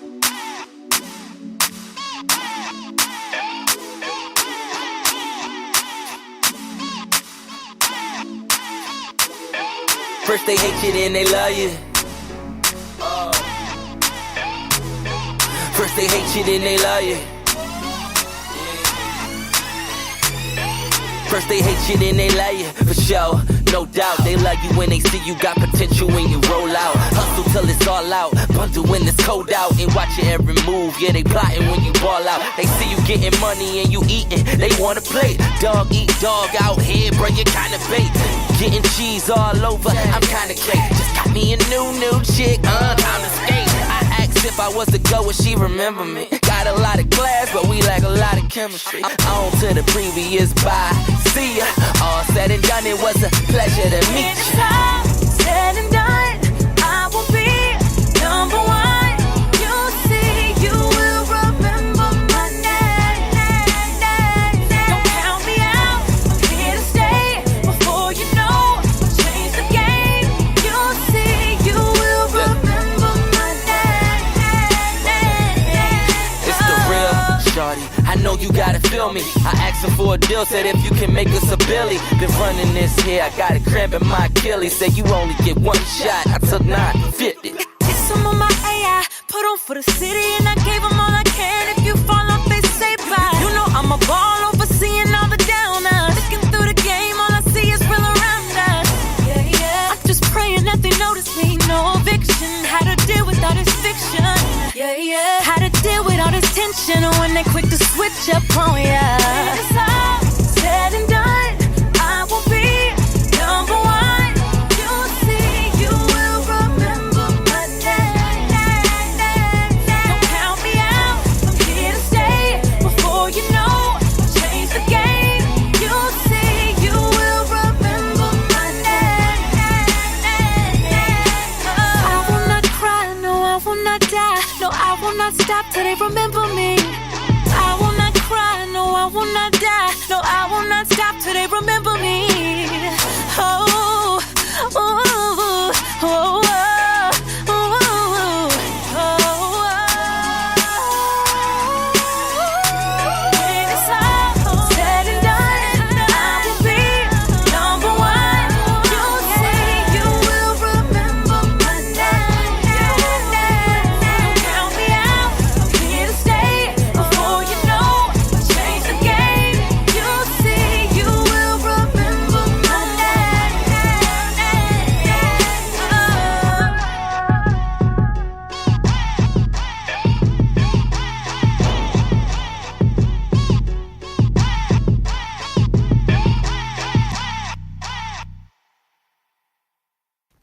You're listening to the Jamaica Funk Show with KT. Well, Ireman. Yeah, watch them do the place. Yellow new style again. My style of the newest. My style of the newest. I'll crush you a dust road. Spell my name with 2 S. Boss, set the trend, set the trend. We set the trend, set the trend, set the trend. We set the trend. Them a follow we not follow them. We set the trend. If you see me in the Benz or the BM, we set the trend. When you talk about flossing, it's a boss thing. We set the trend. When you see me in the street, the entourage casting. We set the trend. Direct deposit in a bank account often. We set the trend. And a straight big and a that we endorsing. We set the trend. Man poor, not die poor. Number 5 soccer ice board. Ice the kite and the fly more. Them no one for the ice war. Them can't stop my sunshine. Sunshine. We not care for the 3 miles line. We left them malignant. Yeah, that mean them dead, them stagnant. Tell me shoot or sell my dollar kind. Me can't dead. Set the trend, set the trend. We set the trend, set the trend, set the trend. We set the trend. Them a follow we not follow them. We set the trend. If you see me in the Benz or the BM, we set the trend. Oh mama, them get more. You know see the goal in never gone. The event with many songs. Them can't play me like Renaissance. Them must be care for me, but I when me gone. Jamaica native from a band. You know, some is still in the man. Some boy career in Roma. Set the trend, set the trend. Set the trend, set the trend.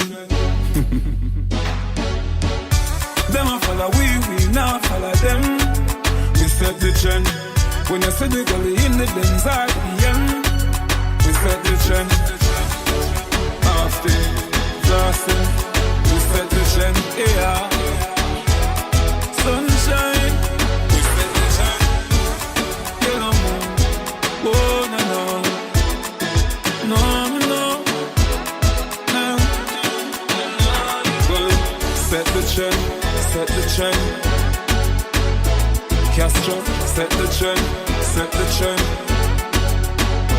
Cuba, them a follow we not follow them.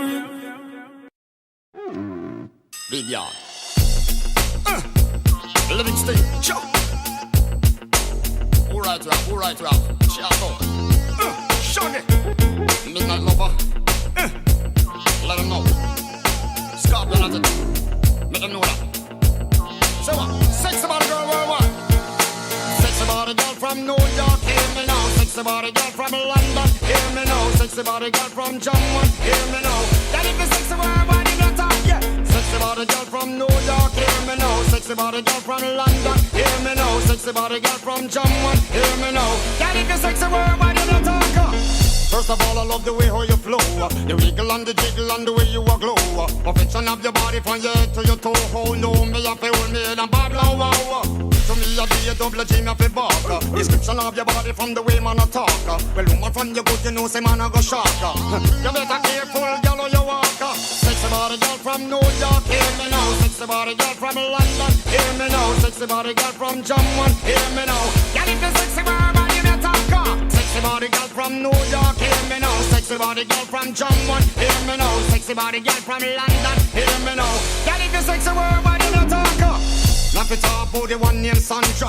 She me a count upon me jam for randa. One like she no hear me and she don't want answer.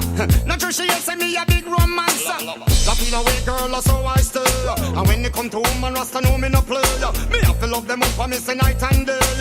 I make them keep coming back see them wake up. Sexy body girl from New York hear me now. Sexy body girl from Jamaica hear me now. Sexy body girl from around the world hear me now. Girl if you sexy body me talk.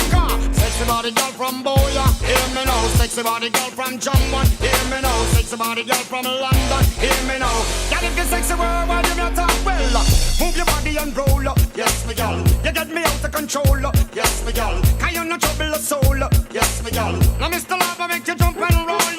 You move your body and roll, yes me girl. You get me out of control, yes me girl. Can you not trouble a soul, yes me girl. So Mr. Lava make you jump and roll. Check out the watch, check out the chart, check out the motion. Girl, are you alone that cause all this commotion? Woman, your body lick me like a locomotion. Make me day all I sing for give promotion. Woman, when you move, you better move cautious. Just the motion of the ocean makes me nauseous. Man, I look so for your body from your fetus. Because them look up at your mama, she gorgeous. Sexy body girl from New York, hear me now. Sexy body girl from London, hear me now. Sexy body girl from Jamaica, hear me now. Girl, if the sexy world, man, you talk, yeah. Sexy body girl from New York, hear me now. Sexy body girl from London, hear me now. Sexy body girl from Jamaica, hear me now. Girl, if you sexy world, why you better talk? Cause woman, oh your body so sexy, girl. Chat about your body, know me up to get sexual. The kind of woman that put me in a hospital. Make me body get weak and dysfunctional. Woman, oh your body so sexy, girl. Chat about your body, know me up to get sexual. The kind of woman that put me in a hospital. Make me body get weak and dysfunctional. I gotta big up all the crow, yeah. All the ladies worldwide, yeah. Mr. Lover, let them know. I big up ladies in Jakarta. Big up ladies in Abu Dhabi, yeah. In Japan, in Germany, yeah. My Italian ladies, my West Indian ladies, my American ladies. All the ladies in Flatbush, New York, and all the ladies in LA. Hey. Lover style. Big yard is wild. One more to let them know mad. Midnight lover. All my African queens. Why? My Jamaican ladies. Let them know. London girls, you live all the time. Yeah. Respect to all the yardie them in America. Rise from the ghetto was a real hustler. Every man should have can own a visa. Anywhere we go, we got the flavor. No boy no like we who them are the least. If them cross the border, gunshot it to squeeze. You ever see some chrome machine like this? Hear this a sound it to make your body freeze. Money off the make sing and me want to walk. And when me touch yard, everybody off the shock. When them see me now me full suit of black. Me open the city and mash up the lock. Don't really know the life of hard knock. When man a suffer can't even cook a pot. But now me cool off and put down my Glock. Who want stop me, they must step and crack, yo. I be a bad man, come from Jamaica. They know. Dunkirk, TG and Rima. Well, make it big long time in America. Come back and drive Beale and Cruiser. Jamaica run by private sector. Not the stupidity from the minister. All them do a try sell out Jamaica. Wreck up Jamaica, mash up. Yo, a lot of niggas.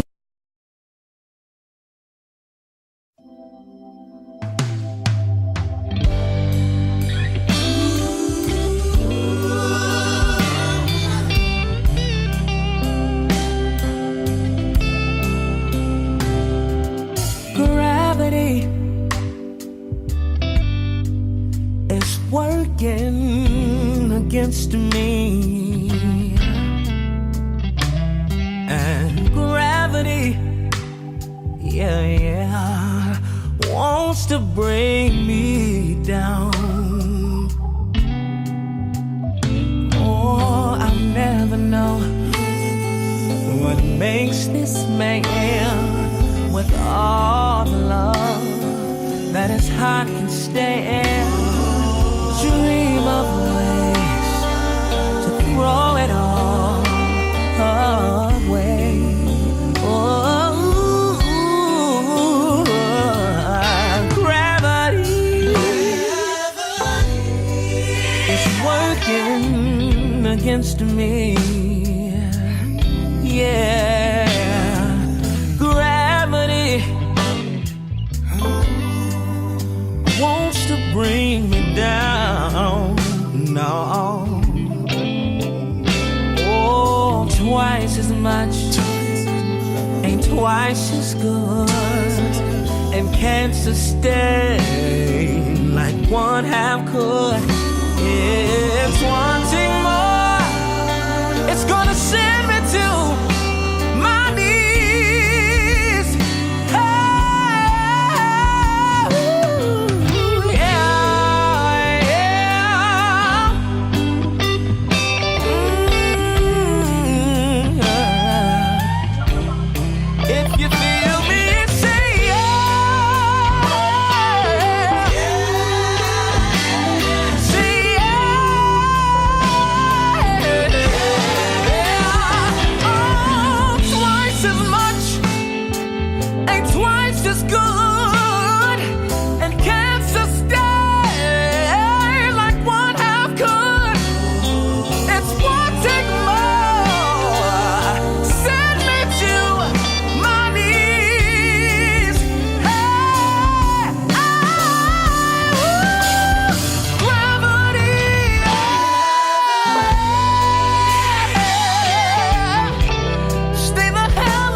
This is KT. Did you know the Jamaica Funk Show is on 3 nights a week? Tuesdays, where we interview ordinary people doing extraordinary things in their life and or their community.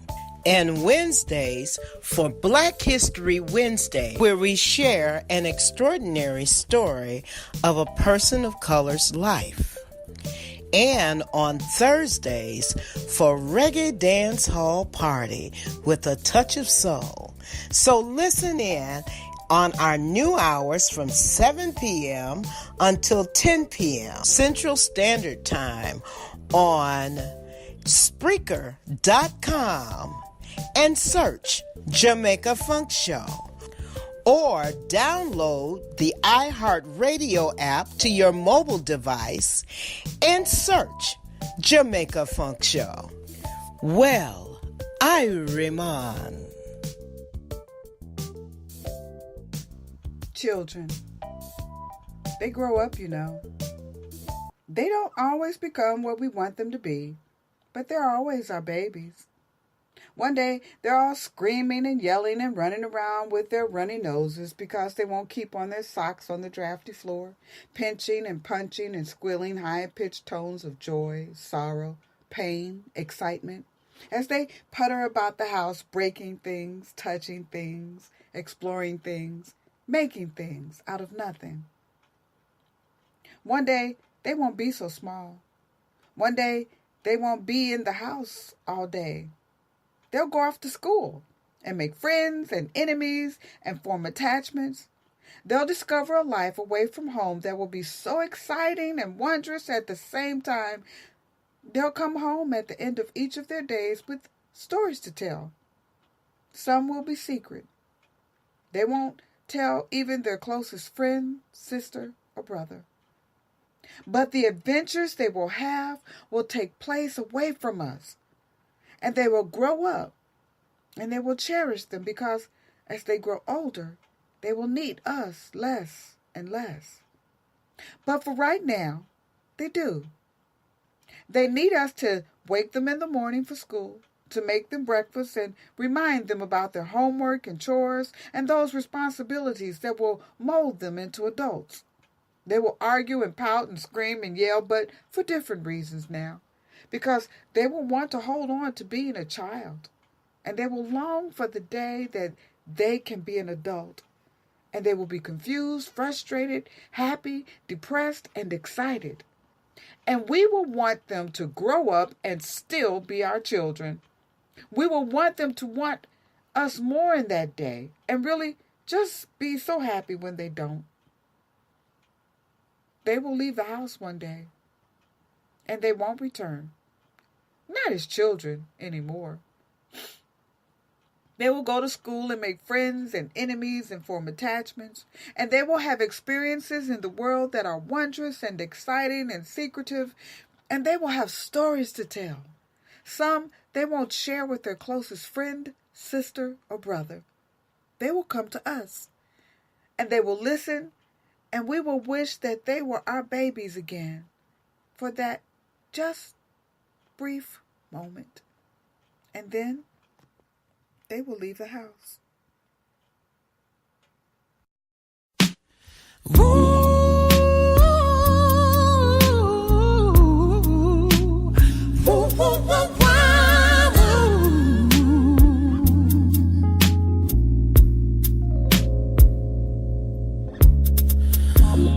Never seen a sunshine like this. Never seen the moon glow like this.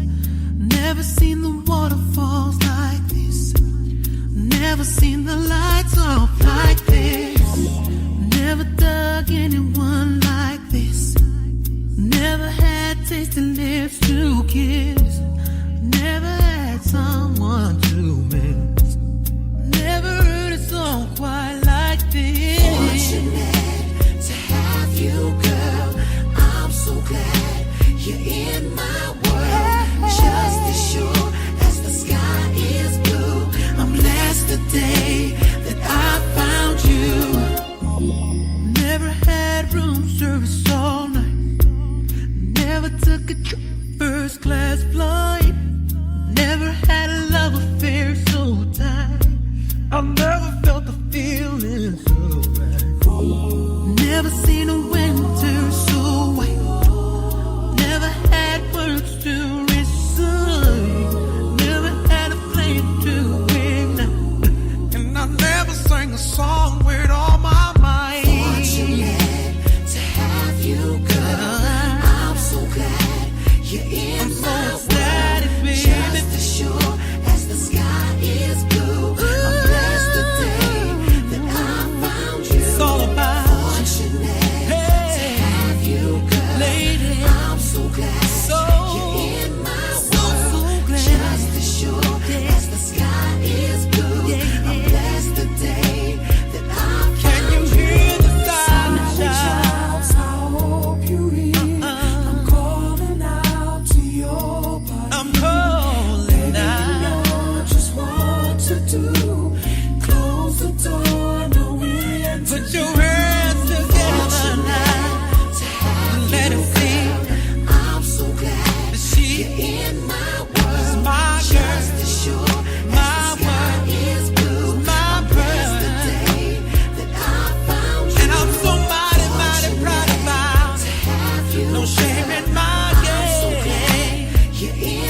Reset. Reset. Reset. If you had the opportunity to live life over without limits or boundaries, having the ability to manifest your goals and dreams with the opportunity to live life on your terms, would you be willing to develop the greatness in you, stepping into a new dimension that supports your expectation of life? Each of us has the power to step out of ordinary into extraordinary living, a life filled with limitless opportunities with the access to an abundance of everything. But it starts with resetting your 5 senses. See, our 5 senses gives us the ability to hear, see, taste, smell, and hold. Some of us have put our life on hold because of the negative things we have been told throughout life's journey. What we have seen and heard have caused us to put up roadblocks, leading us down the path called Impossibility Boulevard, detouring us from smelling the roses, tasting and partaking in the beauty of unlimited possibilities that life has to offer. It's time to reset our thinking, creating a new reality that demands us to be optimistic in the midst of adversity, knowing there is always a way out when we are able to look beyond the obstacles and see the opportunity within. Living life on our terms start with making a commitment to become invincible and unstoppable when it comes to our goals and dreams, refusing to be defeated or mistreated, having the courage to put life on blast, no longer requiring life's approval, choosing to live life the way we see it and not the way life dictates or demands. Each of us have the power to press reset. When we reset our life, it resets our reality, causing us to live on purpose. The kind of life that I'm referring to will cause controversy amongst the turtles when you start running with the giraffes. No longer will you allow negative conversation within or without keep you from coming out of the box. Our determination will cause us to push through the impossibilities, rising to the call of it's possible, moving us forward onto higher grounds. Elevation, exploitation brings new players to the game. Fresh ideas and courage will eliminate fear, breaking the barriers that have had us chained, refusing to be held back in the game we call life. This is your season of opportunities. Today is your day to live life on purpose. Impulse won't do. Put life on notice. There is greatness in you. Don't be sold by the negative stories you've been told. Living life on your terms is possible. But that negative conversation, see, that's what's old. There is nothing new under the sun. Whatever you want to be or do, there is someone who has already begun the journey on the road you desire to travel to. It's your turn. Now let your feet hit the gravel.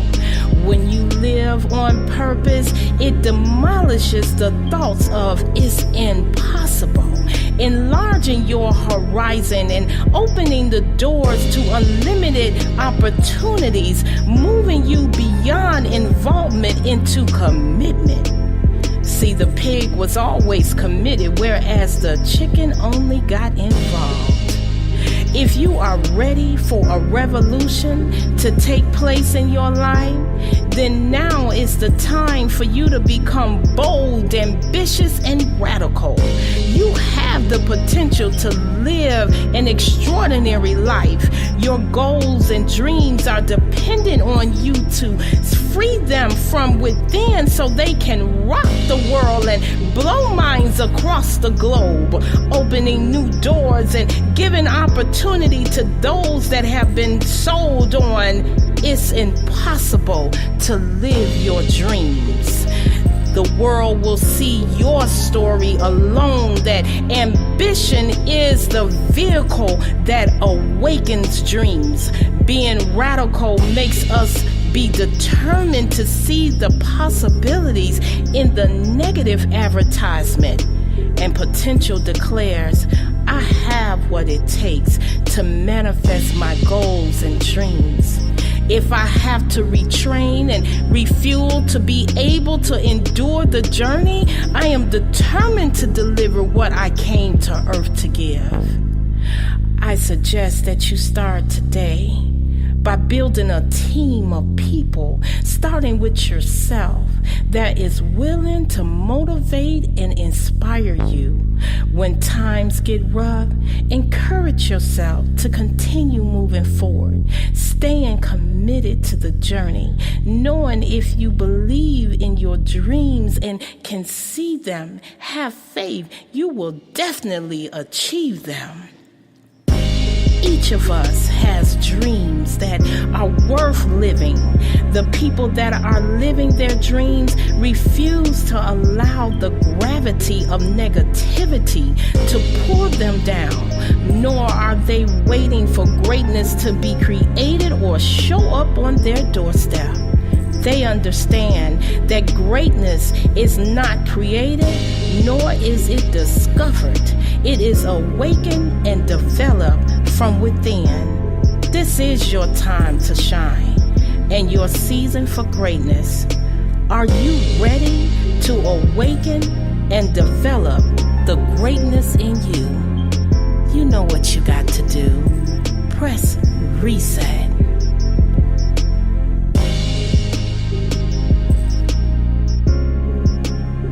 Yeah, guys.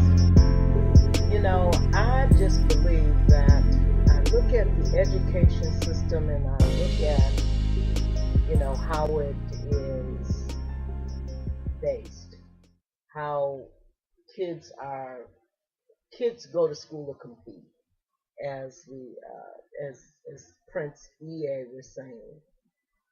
It's almost like it's a competition. No offense to teachers, I love teachers. I think they are some of the greatest beings out there because, you know, and underutilized and underpaid. I believe that teachers deserve to be paid a hell of a lot more money than what they make. Basically, because think about it, you're an actor, and you know wound up landing a good role, or you know a role in a series, a movie, or whatever. You're gonna make lots of money. You're a singer, you're gonna make a lot of money. If you're a doctor, you're gonna make a lot of money. I mean, all these different professions that I'm speaking about, someone taught you. You went to school to learn these basic things. And it is so unfortunate that the one who taught you will make a hell of a lot less than you will once you've learned the skill that they taught you. So I think that we really need to rethink how we treat our teachers, number one, how we pay them, how we value them. Maybe if we value them a little bit more, maybe our children would be valued a lot more because they'll have an incentive, because there are teachers out there who love what they do, like Chyrel and many other teachers that love what they do and they take their job seriously. And then there are those teachers out there who just there for a paycheck, and complain the whole way from Monday to Friday and haven't really contributed anything other than their negative energy upon our children. I think that the way children are being taught in school today needs to change. There needs to be, because kids think differently from when I was a kid. But the same thing when I was a kid is still being taught in schools. And in the same way. The stuff is still being taught the same way. It hasn't changed. And you got all these kids in the technological age. I mean, hell, these kids don't even, they learn in cursive, but they don't learn it like I did. Like I had to write a whole paper in cursive. These kids barely even know how to write their name. And I get that, they do a lot of typing and whatever, but they still have to have a signature stating that that's who they are. And they have to personalize it, because if they print their signature or type their signature, anybody could sign your signature. So there's a purpose for writing a certain way. There are certain things that I just think should be taught in the school. But we don't look at it from that perspective. So, I may be rattling, but I'm going to play this PSA again with Prince EA talking about the school system in America. Albert Einstein once said, everybody's a genius, but if you judge a fish by its ability to climb a tree, it will live its whole life believing that it is stupid. Ladies and gentlemen of the jury, today on trial we have modern day schooling. Glad you could come. Not only does he make fish climb trees, but also makes them climb down and do a 10-mile run. Tell me, school, are you proud of the things you've done? Turning millions of people into robots, do you find that fun? Do you realize how many kids relate to that fish? Swimming upstream in class, never finding their gifts, thinking they are stupid, believing they are useless? Well, the time has come, no more excuses. I call school to the stand and accuse him of killing creativity, individuality, and being intellectually abusive. He's an ancient institution that has outlived his usage. So, Your Honor, this concludes my opening statement, and if I may present the evidence of my case, I will prove it. Proceed. Exhibit A. Here's a modern day phone. Recognize it? Here's a phone from 150 years ago. Big difference, right? Stay with me. Here's a car from today, and here's a car from 150 years ago. Big difference, right? Well, get this. Here's a classroom of today, and here's a class we used 150 years ago. Now, ain't that a shame? In literally more than a century, nothing has changed. Yet you claim to prepare students for the future? But with evidence like that, I must ask, do you prepare students for the future or the past? I did a background check on you and let the record show that you were made to train people to work in factories, which explains why you put students in straight rows, nice and neat, tell them sit still, raise your hand if you want to speak, give them a short break to eat, and for 8 hours a day, tell them what to think. Oh, and make them compete to get an A, a letter which determines product quality, hence grade A of meat. I get it. Back then, times were different. We all have a past. I myself am no Gandhi. But today, we don't need to make robot zombies. The world has progressed. And now we need people who think creatively, innovatively, critically, independently, with the ability to connect. See, every scientists will tell you that no two brains are the same, and every parent with 2 or more children will confirm that claim. So please explain why you treat students like cookie cutter frames or snapback hats, giving them this one-size-fits-all crap. Watch your language. Sorry, Your Honor, but if a doctor prescribed the exact same medicine to all of his patients, the results will be tragic. So many people would get sick, yet when it comes to school, this is exactly what happens. This educational malpractice where one teacher stands in front of 20 kids, each one having different strengths, different needs, different gifts, different dreams, and you teach the same thing the same way? That's horrific. Ladies and gentlemen, the defendant should not be acquitted. This may be one of the worst criminal offenses ever to be committed. And let's mention the way you treat your employees. Objection. Overruled. I want to hear this. It's a shame. I mean, teachers have the most important job on the planet, yet they're underpaid? No wonder so many students are short-changed. Let's be honest. Teachers should earn just as much as doctors, because a doctor can do heart surgery and save the life of a kid, but a great teacher can reach the heart of that kid and allow him to truly live. See, teachers are heroes that often get blamed, but they're not the problem. They work in a system without many options or rights. Curriculums are created by policymakers, most of which have never taught a day in their life. Just obsessed with standardized tests. They think bubbling in a multiple choice question will determine success. That's outlandish. In fact, these tests are too cruel to be used and should be abandoned, but don't take my word for it.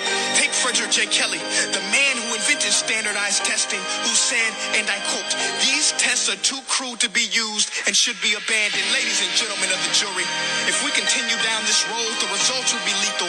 I don't have much faith in school, but I do have faith in people.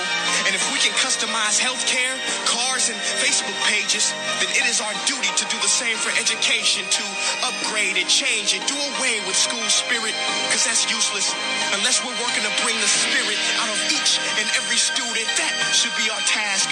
No more Common Core. Instead, let's reach the core of every heart in every class. Sure, math is important, but no more than art or dance. Let's give every gift an equal chance. I know this sounds like a dream, but countries like Finland are doing impressive things. They have shorter school days. Teachers make a decent wage. Homework is non-existent, and they focus on collaboration instead of competition. But here's the kicker, boys and girls. Their educational system outperforms every other country in the world.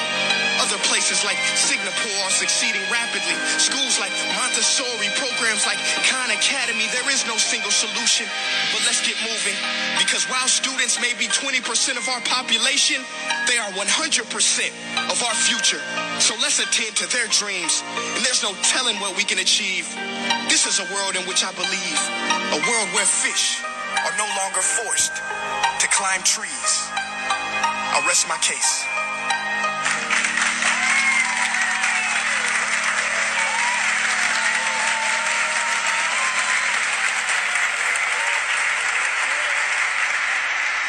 Hey guys, my name is Prince EA, and I want to say thank you so much for watching my video. But now, I want to know what you think. How can we together create a more efficient, effective, and just better future of learning? I want you to visit neste.com/preorder the future and share your thoughts and ideas on the topic. Peace. You're listening to the Jamaica Funk Show with KT. Well, Irimon. My next guest is a 4th grade teacher with an innovative way of teaching her students about financial literacy, health, and wellness. Ladies and gentlemen, give it up for Miss Donna Helton.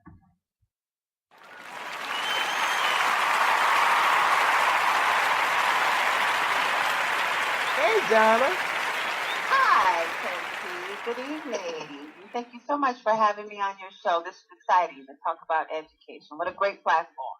Thank you. It's exciting for me, too. And by the way, thank you for being on the show.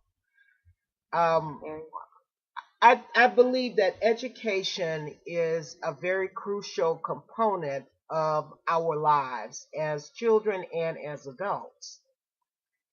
But I think that when you are a child, it's even more crucial because it's creating a foundation for what you are to learn as you grow older in the world. It creates that foundation for listening and following directions and, that the critical thinking, those kind of things.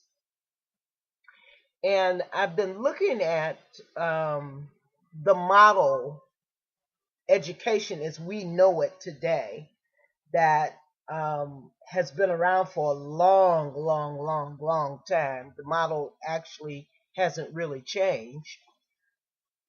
And I'm saying to myself, I was listening to the PSA with Prince EA, and the man made so much sense. Then I had seen a program on TV with Viola Davis, Justin Timberlake, and just a bunch of different celebrities. Chance the Rapper, they were all on talking about education and how it has not changed for, forever. It's never changed. It's just education, basically, and the same model is taught the same way, and everybody's judged basically the same way, kind of a one-size-fit-all kind of thing.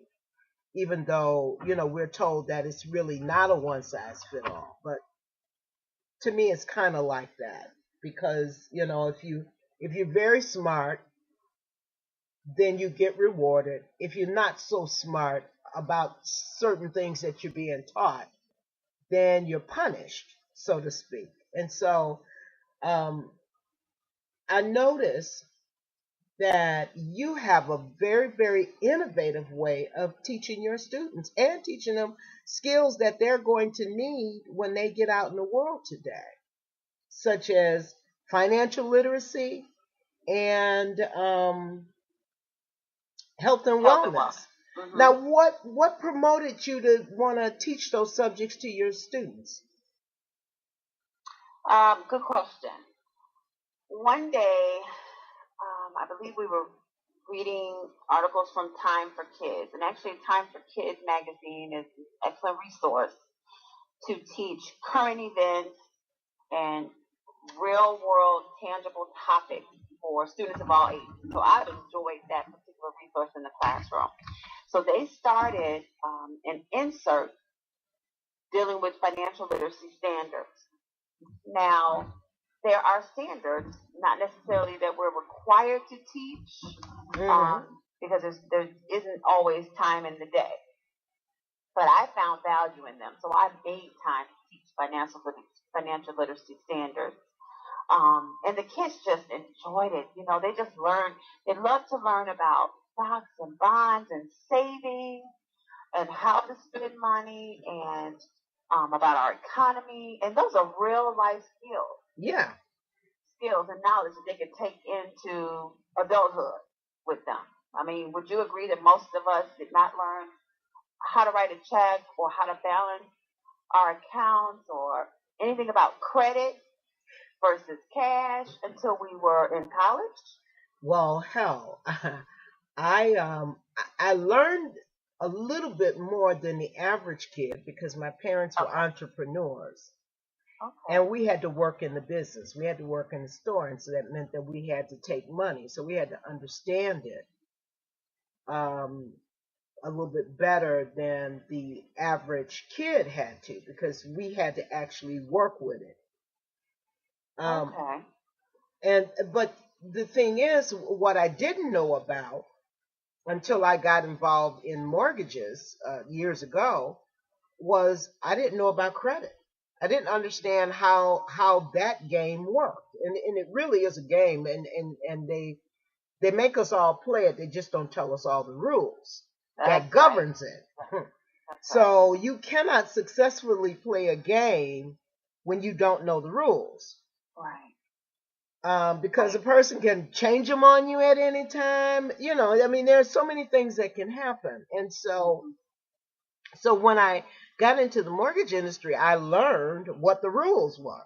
I learned, how to keep your credit good, whether or not if you want good credit or not, Mm-hmm.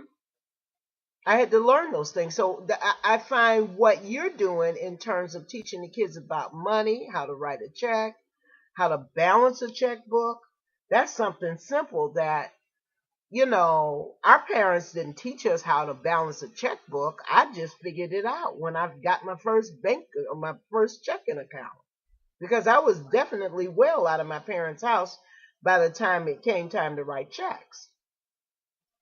Right.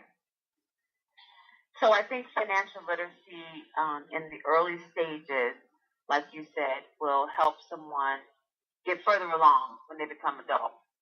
Mm-hmm. I think we're doing them a disservice, like you said, by keeping it a secret and not teaching life skills. If there were one area I think education should shift to, would be focusing more on life skills. One would be financial literacy, and another one would be health and wellness. Yes.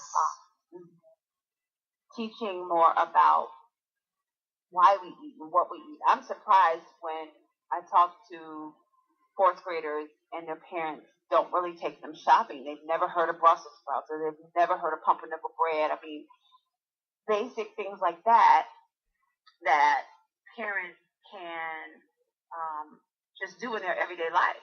Take your child shopping with you and explore. The grocery store is an awesome place to explore. Talk about taxes. You know, again, that's another everyday skill that we don't learn until we get older. Why does it say 99 cents, but I'm paying $1.07?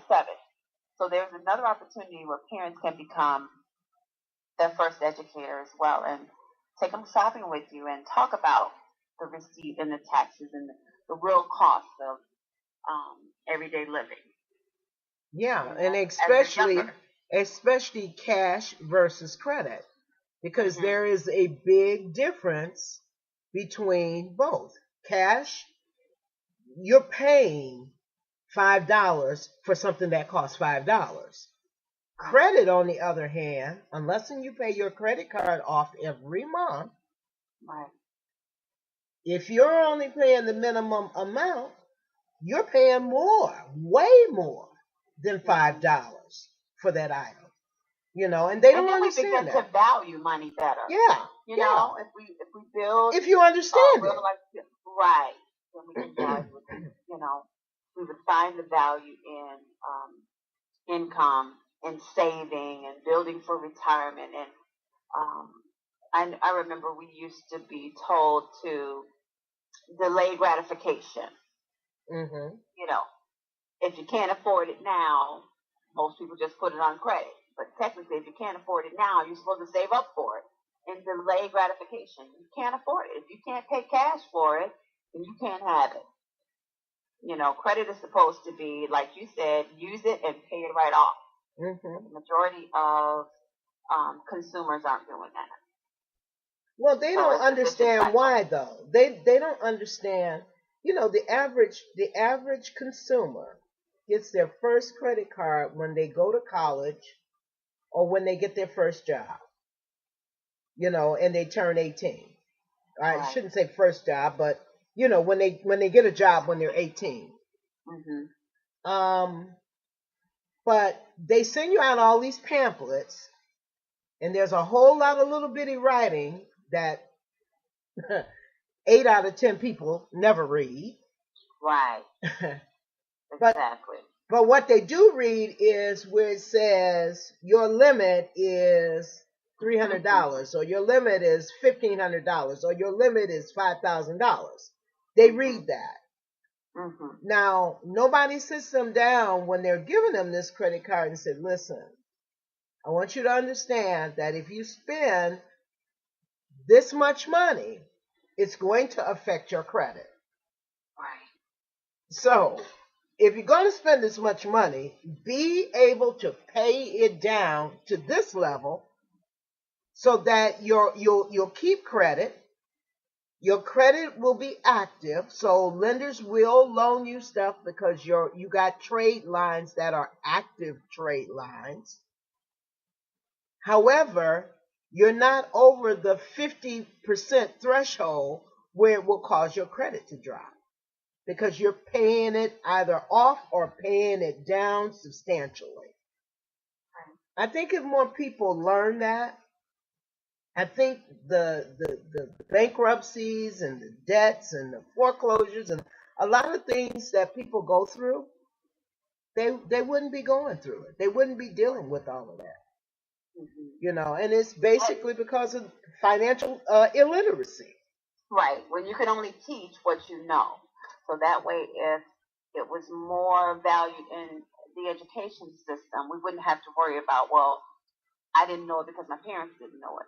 Well, now it becomes a standard in the schools to teach everybody and make the playing field a little leveled. Yes. Where everybody's getting the same information. So it doesn't matter that your parents didn't teach it to you. It's important for you to know and be successful in your life. So we're going to teach it to you in school. Absolutely. So that's why I find it important. Yeah, and I find it important. Now, another thing, you teach in health and wellness. I just love the subjects. Those three subjects that you're teaching right now are so important because you got all this disease that's going on, the high blood pressure, the diabetes, the kidney failure, the blah blah and the blah blah. You know what I'm saying? And the self-talk, KT, begins at an early age. I can't do it. It's too hard. I'm not good at math. It begins early. So when you start teaching them to watch your self-talk, what comes out of your mouth is what you give life to. Absolutely. So if I practice, I'll be better. I have them write I am quotes and put them on their desk. I am smart. I am helpful. I am a great friend. And start speaking life to themselves. They have to learn that early and not later on in life, when they've made so many mistakes. That self-talk in the beginning years is so crucial. They have to believe in themselves. Yes. Yes. Since especially when you turn on the TV and they see things that tear them down, such as you need to look this away and you got to dress this away and you got to wear this makeup and your hair has to be this long. You have all these things that they focus on because they see it, when they turn TV on. Right. That's true. Very true. And as I was talking about the health and wellness, I'm happy that you're teaching that because if kids do not understand their diet and why they need to eat certain things, why health and wellness is so important, nutrition is so important, especially today when you have more obese students depending on the neighborhood that you're teaching in or the area in which you're teaching in or community, then you have students that are, normal size. Right. And I believe it was Maya Angelou that said, when you learn something, teach it to someone else. Yes. So once I learned yoga, and like I said, the importance of your self-talk, and breathing techniques, I brought it right into the classroom because there's so many students that deal with anxiety and stress, and they have ADHD. So I've learned to teach them yoga to calm themselves. What do you do when you're feeling nervous or stressed or can't sit still? And that's been very beneficial, to just kind of accept where you are and find tools to help you deal with where you are. Whether you need to stand up because, you just can't focus, will standing up help you? I have yoga mats in the classroom. When they read, they can go lie on a yoga mat or sit in special chairs. I think that's important that we just cater to the needs of every child. Yes. And meet them right where they are. Yeah. And when you're doing the yoga, because it's something that I do from time to time, or especially meditation, which is also a form of yoga. But the breathing exercise literally opens them up to be absorbent of what it is that you're teaching them. It creates a sponge atmosphere where they can hear it, they can be with it because they've centered themselves. and all the distractions that went on prior, you know, those get thrown by the wayside once they begin to breathe and do the yoga and to sit in silence. You know, so I think that's really, really great. So I'm gonna ask you this question, like I asked my last guest. If you could develop your own school, what would be the subjects you would teach and why? So of course, financial literacy, because that's a skill that we need to build upon. You can't just haphazardly learn it. You can, but it's not wise. Haphazardly learn it. So well, we see what that gets us. And then nutrition. And I've always thought actually we should teach farming and go back to agriculture just so that we can become one with nature again. You know, just so that we have more connection with what we're eating, why we eat it, how it grows, what it does for our bodies. Because again, I see so many students come in with so many special needs. And we know that the outside behavior is a direct cause of what's going on inside. So I don't know if it's the flaming hot Cheetos or the caffeine and the pop and the candy that we're digesting that's causing some of what we see. But we know what we put inside of our body will have a reaction in our behavior and in our thought patterns. And so if we could teach classes about nutrition and healthy eating, we can't do anything but win with that type of a curriculum. Absolutely. Well, that's the way I see it. You know, and then just life skills. You know, if I notice someone is interested in aerodynamics or in the mechanics of things, I think if we just kind of had the trade school type mindset, then people would feel like once they come out of education, they have skills and they have something that they found their passion and they found what they're interested in. There's too many of us who graduate high school and are just lost. We've had all this schooling. We have no idea what we want to do with the rest of our lives. So if we could tap into the gifts, our natural gifts and talents early, then we wouldn't, again, waste so much time in our 20s and 30s trying to find ourselves. Yeah. If there was such a curriculum that I could tell the gifts early on. You can tell what students' gifts are pretty much early on. And we have several of them, but if we could focus on what their gifts are and kind of lead them in that direction, I think it would be beneficial. It wouldn't be wasted time in education teaching them all these skills they may never, ever use, instead of focusing on what they're passionate about and what they're skilled for, what they were talented and gifted naturally for. I thoroughly agree with you. I agree with you 100%. Not only do I agree with that, but what I do know about, because I see so many unfulfilled people working in America. They go to work day in and day out, and it's a drudgery for them. There's no fulfillment other than the fact they get a paycheck at the end of the week, and there's no satisfaction even in that. Right. And they're really empty. Yeah. They're empty. I'm blessed to be in education because this is a field where you can be as creative as you'd like to be. I get excited about teaching a particular subject because I can decide, how to teach it this time. Absolutely. What can I make different? How can I bring it alive again? My job is never boring. I tell people all the time, education, you will never be bored. It's an ever-changing beast, and there's no boredom in it. The thing I love about what you said in terms of tapping into children's gifts early, what people don't understand is that once your kid taps into their gifts and find out what they're good at and what they love doing, trust me, they will be successful and they'll be very happy, and those are things that they will focus on because they like them.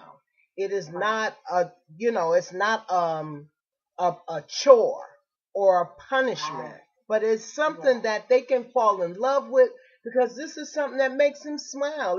It lights them up and turns them on, about life. And so when you can tap into a child's gift early on, because you got those kids in your classroom that probably be talking their butt off. Well, them your talk show hosts or your comedians, Absolutely. And I tell them that all the time. When you grow up, you need a talk show or you need to be a news reporter or, Absolutely, because you like to use your voice and it makes you happy to be sitting here talking, Right. So, I mean, but the thing is being able to recognize it and have a modality that allows you as a teacher to be able to recognize it and to be able to capitalize on those gifts. Because then I think you do the student and yourself, the greatest justice. I agree. Okay, so what subjects? Well, no, we've done that, so I don't. So that would be my perfect school. That would be the perfect school. Well, I love your perfect school. I think you got a good perfect school going on there. I mean, because when you look at educators, they always got another way to look at things. I mean, I know you're stuck into a curriculum that you have to deal with. Mm-hmm. But given the freedom to be able to get creative with your students, that just makes life all the more better. Okay, right. So now, what does it mean? I'm going to ask you a couple of questions that parents may have in terms of parents' rights and stuff of that nature.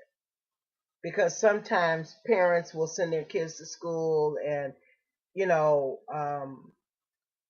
their kid wound up being mistreated. They want to put your kid in special ed.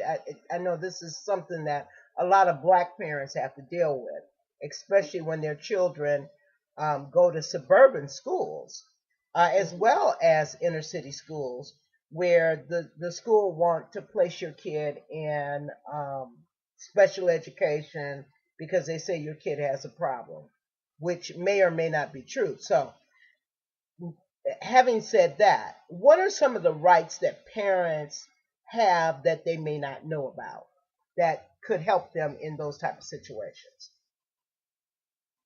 Okay, so in my 14 plus years of teaching, that's not that long, but I have seen enough to say we've coined special education as this bad place. If a child is falling behind, not progressing fast enough,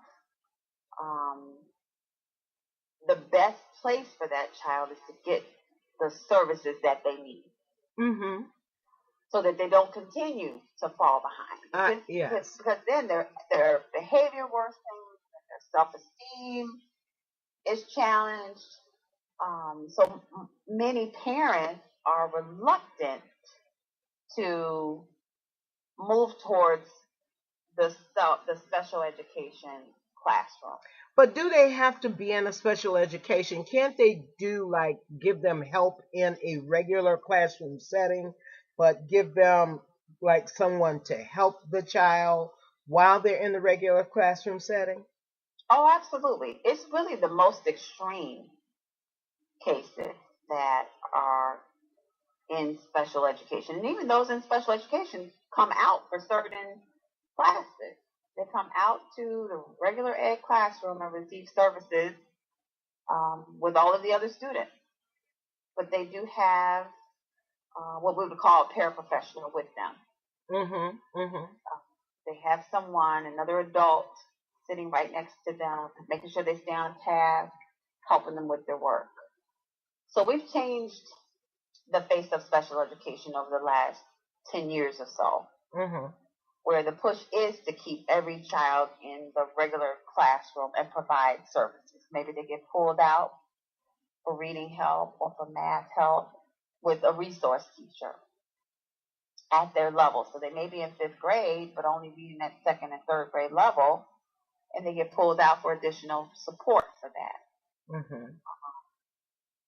So that has proven to be a little bit more successful than just the old way of putting a bunch of apples and oranges in a classroom and telling them to, all right, now you teach them.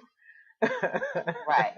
So now we have what's called response to intervention. So if we notice that a child isn't keeping up, they're not progressing at grade level, we put certain accommodations and strategies in place, give them extra time, read the directions for them. We give them certain accommodations to help keep them in the regular ed classroom. Mm-hmm.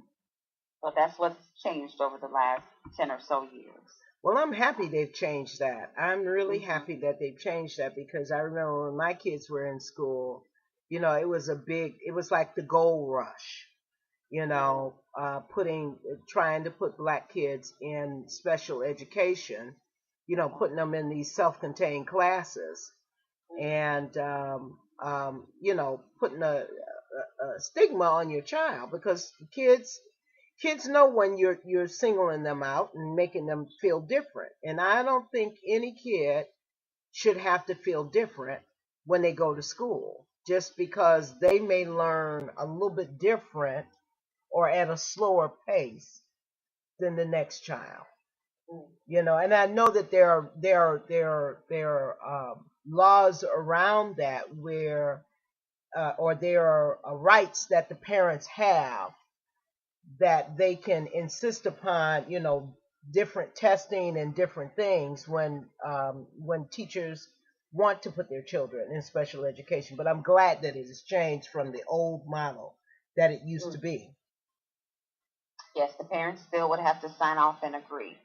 Okay. To allow their child to have additional services. The parents still have to sign off and agree. But then there's another lens that you can see this through. If your child is in the 6th grade and doing well, but you've learned that there are children in there that the teacher now has to slow down the material for or spend more time on it, and your child's kind of suffering because they were taught once, they have it, they're ready to move on.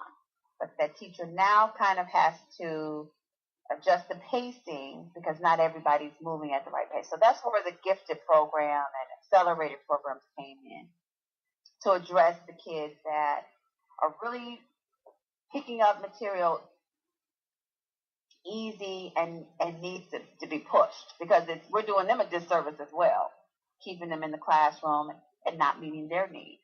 Mm-hmm. So it's a very complex dynamic in the classroom. You have students who are very talented and gifted, and then you have those that need to be taught a lesson 4 or 5 times before it clicks. Whereas you're gifted and talented, sometimes they don't need to be taught that lesson. They just kind of know it. Or you show it to them and they take off. So you really do. You have to really look at the needs of every child and meet their needs accordingly. Yeah, and even if you got to show it to a child 5 or 6 times, sometimes kids learn differently. Because the one thing I learned about myself as I got older, that for you to auditorily teach me something, tell me something, I don't learn very well when you're teaching me the auditory way. Okay. I'm a hands-on kind of person. Or I'm the kind of person that I can see you doing something and I can go right behind you and replicate it. Right. All you got to do is show it to me, and then I can go and do it. Like I was one of those kids that when you had something that you had to put together, like a desk or something, and it had directions and instructions, I didn't necessarily need the directions or the instructions. I could just put all the pieces out and figure out how to put them out, put them together without, but I learned differently. So that's what I'm saying is that I learned a lot different from the other kids in the class. And what may appear that a person is, what may appear to look like that person is slow doesn't necessarily mean that they're slow. It may mean their learning style may be different from the way that you're teaching them. You're absolutely right. Yeah, so that's one of the things that I understand about learning, and that's one of the reasons why I'm doing this show about education, because every time, when a kid goes to school, it's always based on this standardized testing and this and this that, this test and the other test. And all kids aren't good at taking tests. Right. That sometimes tests, even though that kid may understand that information, they may know that correct answer. But because the manner in which they're being assessed, it does not work for them. So it causes them some kind of difficulty in being productive the way that society say they should and shouldn't. I agree. Trying to fit them in that one box. Yeah, that one mold. You try and fit that square peg in that round hole. Right. And it's not necessarily so. And that's one of the main reasons why I'm questioning education, because even though there have been things that have changed, which, listening to you, I hear a lot of things that have changed, but there are a lot of things in terms of the way our children are being taught that needs, to me, I think we just really need to rethink, all that different testing and all those different things that we do to our kids, or if they don't learn it and we give them F's and all that kind of stuff. All of those things they make you feel inferior. Because you got the smart kids in the classroom, and then you got the dumb kids in the classroom, and everybody know who's who. But the dumb kids not necessarily dumb kids. Not at all. Right. They're just the kids that don't learn the same way that person over there who picks it up really quickly learns. It's just that you're teaching to that person over there who can get it real quickly. The system is geared to that person, but the other one, it's not. And that's where my objection to education is. It's like, you spend tax dollars on the educational system, because this is how public education is paid for by taxpayers. We're the ones that pay it. And I believe that some of that money could be better spent by exploring different avenues that you can teach children, and not have everybody learn the same way. So I think the setup of the classes could probably be different. It could be a reading class, but two different types of reading classes. One is taught this way, one is taught the other way, which I think would be, I don't know, I think it would be a little bit more fair, maybe. Right. Yeah, I agree with you. So, do you think that the kids entering in the first grade are being prepared for the world in which they live in? That's A. And question B, and should you teach kids at a young age about money and how to use it? Which you're teaching kids. You're in the 4th grade, right? You're a 4th grade teacher. 4th grade, right. So they're around 8, 9 years old. Okay, so what do you think about a 1st grader? Teaching them about money? At 6 years old. Yeah. You would teach them how to earn money.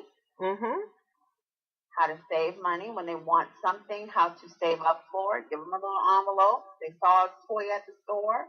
This is how much it costs. What can you do around the house to earn money?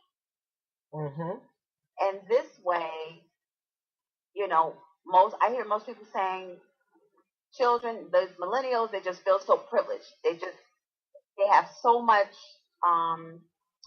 ease in their life. They don't know how to struggle. They don't know what it's like to really go without. But who did that to them? Yeah. So you can start early in the first grade, teaching them, if you want this toy or if you want this game system, you have to save up for it. And these are the things you can do around the house to earn money. And they'll value that toy a little bit better. Yeah, because it some blood, sweat, and tears went into it. They may even change their minds. They no longer want it. Absolutely. Or they'll think twice about buying that toy or buying a toy that is more economically sound for their amount of money that they have. Yeah. So the standards in first grade, again, help build critical thinking skills, help them question and become problem solvers. You know, if they're asked to ask and answer questions about the details in a text. So if the text says, you know, Sarah decided not to go to the party, one of the questions might be, what caused Sarah to come to this decision? What's going to happen because Sarah decided not to go to the party? I think it's pretty fair. I think your average 6-year-old would be able to come up with questions around a detail in the story. You know, I think it's fair that they should describe a character as nice or kind or you know, other characteristics. If they're mean or whatever. Yeah. I agree with you. I think the standards are pretty fair. You know? Yeah. They should be able to read a story and tell you what happened in the story. I think we're doing them a disservice if you just say read and then you don't question what they read or challenge them to retell the story. Yeah. And dig deeper into why. What was the motive behind? How did the story make you feel? So the Common Core standards are stringent, and I didn't understand them at first. I didn't agree with them, but I can see how this makes the students critical think and become problem solvers, because that's really what life is all about. Those are life skills. Yeah, critical thinking is one of the greatest skills that you can ever have as an adult, because there are so many things that come up, and you have to address them in certain types of ways. And you can't just always fly off the cuff. Sometimes you got to stop and analyze the situation. Right. And that brings in that critical thinking. Exactly. Yes. It's important to not stop questioning. That's what life is about. Keep questioning. You know, what does sugar do to my body? Why do I feel this way after I work out? Why does exercise give me more energy and help me sleep better? You know? Or why can I not drink 2 or 3 pops a day? Right. You know, I mean, because you're thinking in terms of kids. Kids like sugar. And they like sugar because we fed it to them. But they need to understand why doing it in moderation keeps them alive longer and keeps them healthy. That's right. You know, so, you know, if we teach our children the critical things of life, because there are so many critical things of life. I was looking at this little short video from Ty Lopez. And Ty Lopez was saying, you know, kids doesn't understand finances. They don't understand the critical, what is the REO? You know, what is the ROI? You know, they don't know what none of that stuff is by the time they get out of school. And so when they go and somebody say something about the stock market, They're afraid to even go to the stock market, at least investigate, because they don't know anything about it. They don't understand the jargon that they're talking. Right. And nobody teaches them this. Or if you get taught that, you are one in, you're a needle in the haystack, because the average kid does not learn the things that causes them to be literate, because when you're not financially literate, you're borderline illiterate. And the only reason why I say that is because you will find yourself struggling for the rest of your life if you don't understand money. And that's right. As a kid or an adult. If you don't understand, if you are not literate financially, you will struggle for the rest of your life only because you don't understand how this thing works. Right. And I just think society needs to be more cognizant of teaching our children while they're young and they're receptive, because when they small, they are sponges. Yeah, they're excited about learning everything. Yes, very excited about it. And that's the time when you want to give them all this information, because they can absorb it, they can take it in. But when we start waiting until they get in college, to not teach them, because I've seen some 4-year colleges, baby. All you do is just go sit up in the auditorium or the classroom, and the professor, all he does is dictate stuff to you. He really don't teach you anything. And then he have nerve enough to test you on all that crap he dictated to you.